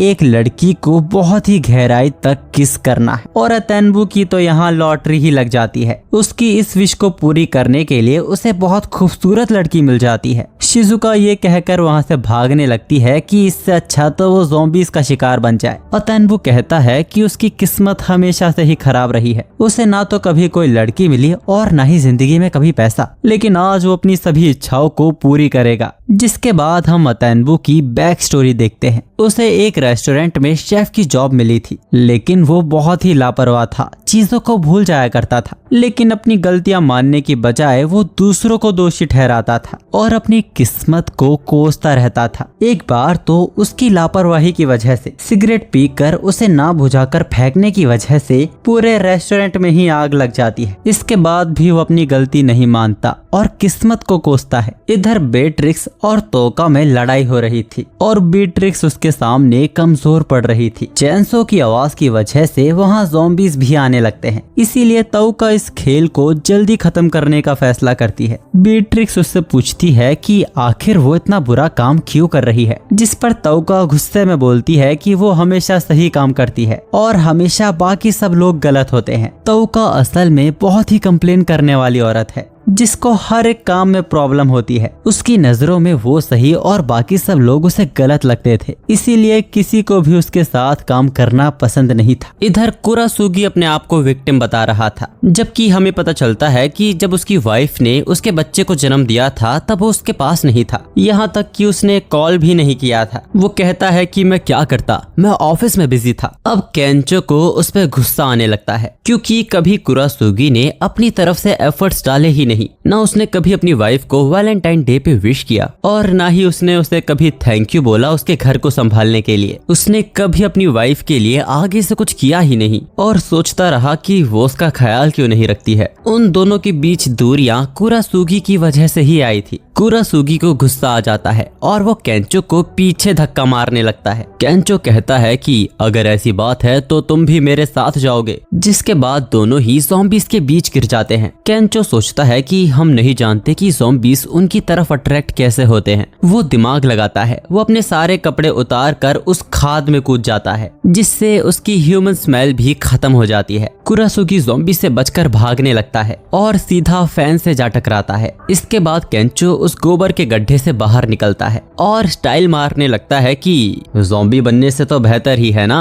अंजू उससे कहती है कि मेरे पास मत आना जब तक तुम नहा ना लो। दूसरी तरफ उस बुढ़े को होश आता है और वो अपनी वाइफ के बारे में पूछता है। गांव वाले बताते हैं कि शिजुका ने उनकी जान बचाने के लिए अपनी जान खतरे में डाल दी है। तो वो बुढ़ा ही को बोलता है कि तो तुम यूं हाथ में हाथ रखे कैसे बैठे हो। वो बुढ़े बोलते हैं कि अब तो हम बूढ़े हो गए हैं, हम तो ठीक से चल भी नहीं पाते हैं। ही को कहता है कि आज तक कभी भी कोई चीज हमारे हिसाब से हुई है। वो उन सभी को मोटिवेट करता है और कहता है कि ये ज़ॉम्बीज भी हमारे सामने नहीं टिक पाएंगे। इधर शिजुका उस मोटे को समझाने की कोशिश करती है कि वो बस हमेशा अपने बारे में सोचता है, इसीलिए उसके साथ बुरा होता है, जबकि उसे अपनी फैमिली, फ्रेंड्स और अनजान लोगों के बारे में भी सोचना चाहिए, तभी उसकी किस्मत अच्छी होगी। उसकी मोटी बुद्धि में कुछ भी नहीं जाता और वो गन पॉइंट पर शिजुका के साथ जबरदस्ती करने लगता है। लेकिन तभी एक गोली चलती है और उसके हाथों से वो गन छूट जाती है। ये गोली गांव के बेस्ट हंटर हिको ने चलाई थी। अतेन्बो फिर भी हार नहीं मानता और शिजुका के साथ जबरदस्ती करने की कोशिश करता है। तब गांव वाले मिलकर उसका ढोल बजा देते हैं। वो अतेन्बो इसे भी अपनी बुरी किस्मत ही समझ रहा था, जबकि शिजुका ने इन सब की मदद की थी और इसीलिए ये आज उसकी मदद कर रहे हैं। इधर बीट्रिक्स वाटर व्हील को पकड़कर उसके ऊपर चढ़ जाती है और ज़ॉम्बीज भी उसके पीछे आने लगते हैं, जिसकी वजह से वो व्हील ही टूट जाता है। बीट्रिक्स ने ज़ॉम्बीज का इस्तेमाल करके अपना काम कर दिया और ये तरीका तुको को बिल्कुल ही गलत लगता है। बीट्रिक्स उससे कहती है कि किसी भी काम को करने के एक से ज्यादा तरीके हो सकते हैं और हर कोई अपना काम अपनी तरह से करना जानता है, इसीलिए उन पर अपनी सोच थोपने से पहले उसे ये देखना चाहिए कि शायद वो भी गलत हो सकती है। बीट्रिक्स उस व्हील को लुढ़काते हुए वहाँ से चली जाती है और तौका को ज़ॉम्बीज घेर लेते हैं। दूसरी तरफ अकीरा के पापा ज़ॉम्बीज से अकेले लड़ रहे थे। वो अकीरा को बाहर निकलने से साफ मना कर देता है, इससे दूसरों की जान को भी खतरा होगा। तेंदो यहाँ के बहुत सारे ज़ॉम्बीज को खत्म कर देते हैं और अब बस यहाँ 3 ज़ॉम्बीज ही बचे थे। लेकिन तभी उनके शरीर में कुछ होता है और वो घुटनों पर आ जाते हैं। तेंदो ज़ॉम्बीज का शिकार बनने ही वाला था, लेकिन तभी कांता वहाँ आकर उसके फादर को बचा लेता है। अकीरा उससे पूछता है कि वो उनकी मदद क्यों कर रहा है। कांता जानता है कि अकीरा इतनी आसानी से ज़ॉम्बी नहीं बनेगा। वो अकीरा के फादर को हॉस्टेज बनाता है और अकीरा को खुद ही ज़ॉम्बी बनने के लिए कहता है, नहीं तो वो उसके डैड को ज़ॉम्बीज के बीच फेंक देगा। अकीरा को अपने माता पिता के लिए कुछ करना था ना, यही उसके लिए वो मौका है। हमें कांता की बैक स्टोरी दिखाई जाती है। जब वो एलिमेंट्री स्कूल में था, सबकी ही तरह उसके भी दोस्त हुआ करते थे और वो छुट्टियों में पूल में नहाने जाया करते थे। लेकिन जब वो मिडिल स्कूल में आया, वहाँ वो एक भी दोस्त नहीं बना पाया, क्योंकि वो एक इंट्रोवर्ट पर्सन था और ज्यादा हंस बोल नहीं पाता था। पूरी स्कूल लाइफ में उसने किसी से बात नहीं की और सारा समय अकेलेपन में ही बिताया। अपने आप को बदलने के लिए कांता ने बहुत कुछ किया, यहाँ तक कि उसने पर्सनल डेवलपमेंट क्लासेस भी ली, पर उन सभी का कोई भी फायदा नहीं हुआ। लोगों का ओपिनियन उसके बारे में तब भी सेम ही था। और एक दिन जब वो गुजर रहा था, वो अकीरा को देखता है, जिसको किसी भी बात की कोई टेंशन नहीं थी और वो बहुत ही खुश दिखाई दे रहा था। अकीरा को देख कांता को बहुत ही जलन होने लगती है और इसीलिए कांता अकीरा से बहुत ही नफरत करता है। अब कहानी वापस से प्रेजेंट में आती है। कांता अकीरा को वापस से धमकी देता है। अकीरा को समझ नहीं आ रहा था अब वो क्या करे। उसके फादर भी उसे गेट खोलने से साफ मना कर देते हैं कि अगर उसने दरवाजा खोला और अपनी माँ और बाकी सबको खतरे में डाला, उनका रिश्ता यहीं खत्म हो जाएगा। तेंदो अकीरा को उसकी परवाह करने से मना करता है और वैसे भी अब उसके पास ज्यादा वक्त नहीं बचा है। ये सुन अकीरा कुछ समझ नहीं पाता। उसके फादर को कोई बीमारी हो गई है और डॉक्टर और दवाई ना होने की वजह से उनका इलाज भी नहीं हो सकता। अकीरा बहुत ही ज्यादा दुखी हो जाता है। उसे कर्ज चुकाने का मौका मिला ही नहीं। उसके फादर कहते हैं कि लोगों की मदद करो, दुनिया के लिए जो हो सके वो करो। जब वो स्वर्ग से ये सब देखेंगे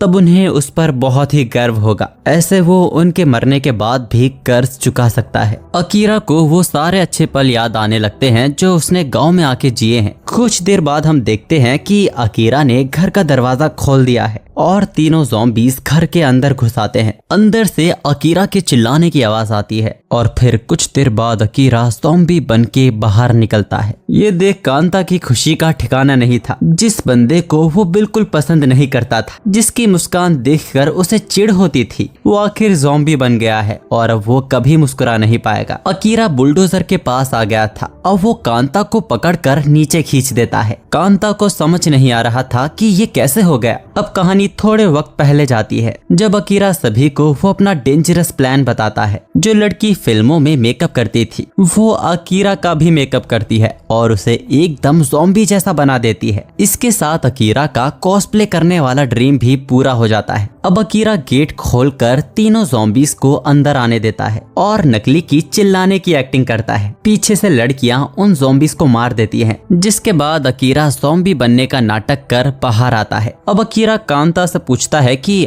आखिर उसे इन सब से मिलेगा क्या, जिस पर वो बोलता है कि उसे भी अकीरा की तरह मजे करने थे, लेकिन क्या वो जिंदगी में एक बार भी खुश नहीं हो सकता है। अकीरा उससे पूछता है कि अगर तुम सच में यही करना चाहते थे तो तुम्हारे चेहरे पर खुशी क्यों नहीं है। अब कांता सोच में पड़ जाता है कि क्या वो सच में यही सब करना चाहता था, और तभी पीछे से एक ज़ॉम्बी आकर कांता को काट लेता है। कांता उसे लात मार मार के मार देता है, लेकिन अब देर हो चुकी थी। कांता भी इन्फेक्टेड हो गया था। कांता वहाँ रोने लगता है। इन लोगों को भी यहाँ से निकलना होगा क्योंकि ज़ॉम्बीज उन्हीं की तरफ आ रहे थे। पर अकीरा कांता से पूछता है कि वो अपनी असली बकेट लिस्ट में क्या लिखता, ऐसा क्या है जो वो सच में करना चाहता था। कांता जो सच में करना चाहता था वो है अपने दोस्तों के साथ पूल में मजे करना। अकीरा बोलता है कि अगर बात इतनी सी थी तो तुम बहुत बड़े बेवकूफ हो। हमें पता चलता है कि उस दिन जब अकीरा अपने दोस्तों से बात कर रहा था, तभी कांता के पेट में गुड़गुड़ होती है और सबका ध्यान उसकी तरफ चला जाता है। अकीरा कांता को उनके साथ लंच करने के लिए इनवाइट करता है और उसके सामने दोस्ती का हाथ बढ़ाता है, लेकिन कांता शर्म के मारे वहाँ से भाग गया था। पर अगर कांता उस दिन थोड़ी हिम्मत कर देता तो आज उसकी जिंदगी कुछ और हो सकती थी। अकीरा उसके गले लगकर बोलता है कि अगर वो कभी ज़ॉम्बी बन गया तो वो उसके साथ पूल में जरूर जाएगा। कांता अब जोर जोर से रोने लगता है, लेकिन ज़ॉम्बीज भी उनके करीब आते जा रहे थे, इसीलिए कांता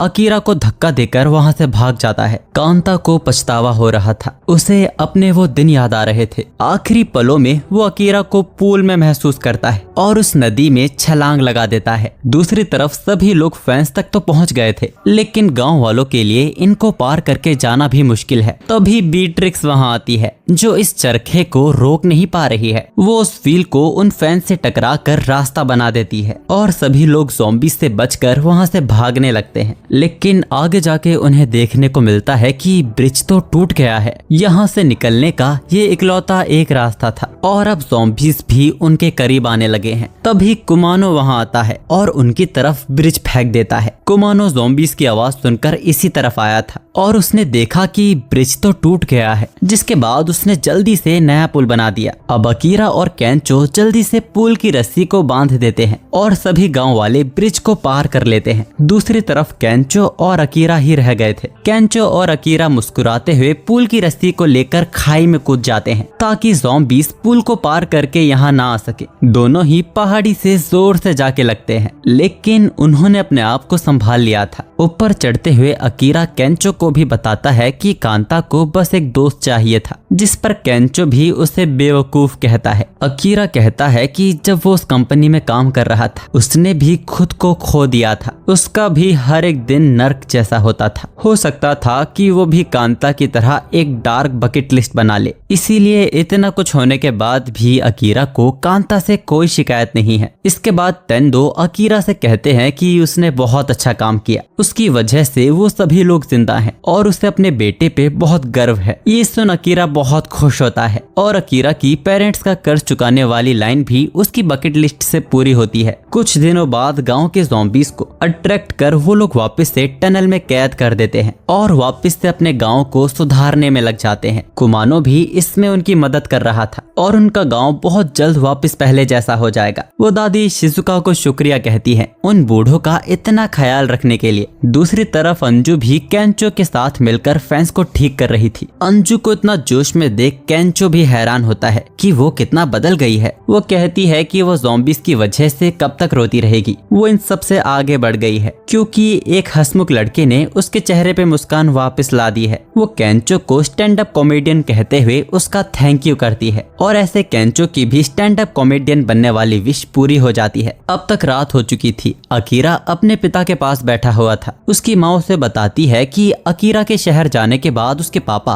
उसके लिए हमेशा परेशान होया करते थे। हर दूसरे दिन वो अकीरा की खबर पूछते थे। अकीरा की आंखों में आंसू आ जाते हैं। उसे लगता था कि उसके पिता बहुत ही खड़ूस हैं। शिजुका, केंचो और बीट्रिक्स भी यहाँ आ चुके थे। अकीरा अपने फादर से रोते हुए प्रॉमिस करता है कि अगर उन्हें कुछ हो गया तो अपनी माँ का ख्याल रखेगा और अपने इस गाँव को भी हमेशा बचाएगा। अब अकीरा अपनी माँ से पूछता है कि उसके पिता को कौन सी बीमारी हुई है और अकीरा को पता चलता है कि उसके पिता को तो बस बवासीर हुआ है, इसीलिए उन्हें खड़े होने में और बैठने में दिक्कत होती है। ये बीमारी जानलेवा नहीं है, ये खुद भी ठीक हो जाती है। अब अकीरा को काफी राहत मिलती है और उसे अपने पिता की वो बड़े सपने देखने वाली बात याद आती है। अकीरा फैसला कर लेता है और सबको बताता है कि वो लोग पूरे जापान में घूमेंगे और इस ज़ॉम्बी वायरस की वैक्सीन ढूंढेंगे। दुनिया को ज़ॉम्बीज़ से बचाने के बाद वो अपने पिता का इलाज करवाएगा। तेंदो को भी अकीरा का ये सपना बहुत अच्छा लगता है। अकीरा इसे अपनी बकेट लिस्ट में लिख लेता है। केंचो भी उस बकेट लिस्ट में लिखता है कि वो जितने हो सके उतने चेहरों पर वापस से स्माइल लाना चाहता है। शिजुका भी लिखती है कि वो डॉक्टर बनना चाहती है और बीट्रिक्स जापान की खूबसूरती वापस लाना चाहती थी। ऐसी ही मजेदार विशेष वो लोग उस बकेट लिस्ट में लिखते हैं और लिस्ट 86 तक पहुंच जाती है। अगली सुबह इन लोगों के जाने का वक्त हो गया था। गांव वाले शिजुका को गुड बाय बोलते हैं। हिको भी उसे आकेमी समझकर कहता है कि वो उसका इंतजार करेगा। शिजुका उससे बोलती है कि वो उसकी आकेमी नहीं शिजुका है। अंजू भी केंचो के जाने की वजह से रो रही थी, लेकिन वो उसको मुस्कुराते हुए गुड बाय कहती है और बोलती है कि वापस आने के बाद मुझे और भी मजेदार चीजें दिखाना। अकीरा की माँ ने भी सफर में उनके लिए ढेर सारा खाना पैक कर दिया था। अकीरा के पिता उससे कहते हैं कि यहाँ का ख्याल वो रख लेगा और इस तरह जापान को बचाने का इनका नया सफर शुरू होता है। हम देखते हैं कि इन लोगों की ही तरह इस पेंडेमिक में कई लोग जिंदा हैं और किसी तरह अपने तरीके से सरवाइव कर रहे हैं और अकीरा और उसकी टोली भी देश के कई जगह घूमते हैं और रास्ते में बहुत मजे करते हैं और आखिर में ये लोग जापान के आखिरी शहर होकाइडो पहुंच जाते हैं। इसी तरह इस एनिमे का पहला सीजन खत्म होता है। आपको इस एनिमे की कहानी कैसी लगी कमेंट्स में जरूर बताइएगा। फिलहाल के लिए ये एनिमे खत्म हो गया है जब तक इसका अगला सीजन नहीं आता, यानी कि इसका पार्ट 2 तो आना मुश्किल है और इसका अगला सीजन कब आएगा ये मैं भी नहीं जानता। लेकिन तब तक के लिए आप एक ऐसे लड़के की कहानी देख सकते हो जिस पर दुनिया की किस्मत टिकी हुई थी। वो उस दुनिया का हीरो था पर डीमन लॉर्ड के साथ की लड़ाई में अपनी ताकतों को खो चुका है। उसका बचपन से सपना था आम जिंदगी जीने का जो अब पूरा हो सकता है, लेकिन जिस एकेडमी में वो जा रहा है वो हीरोज की एकेडमी है। क्या वो अपने कई दोस्त बनाने वाले सपने को पूरा कर पाएगा? जानने के लिए राइट वाली वीडियो पे क्लिक कीजिए और तब तक हम आप सभी के लिए नई वीडियो पर काम कर लेते हैं।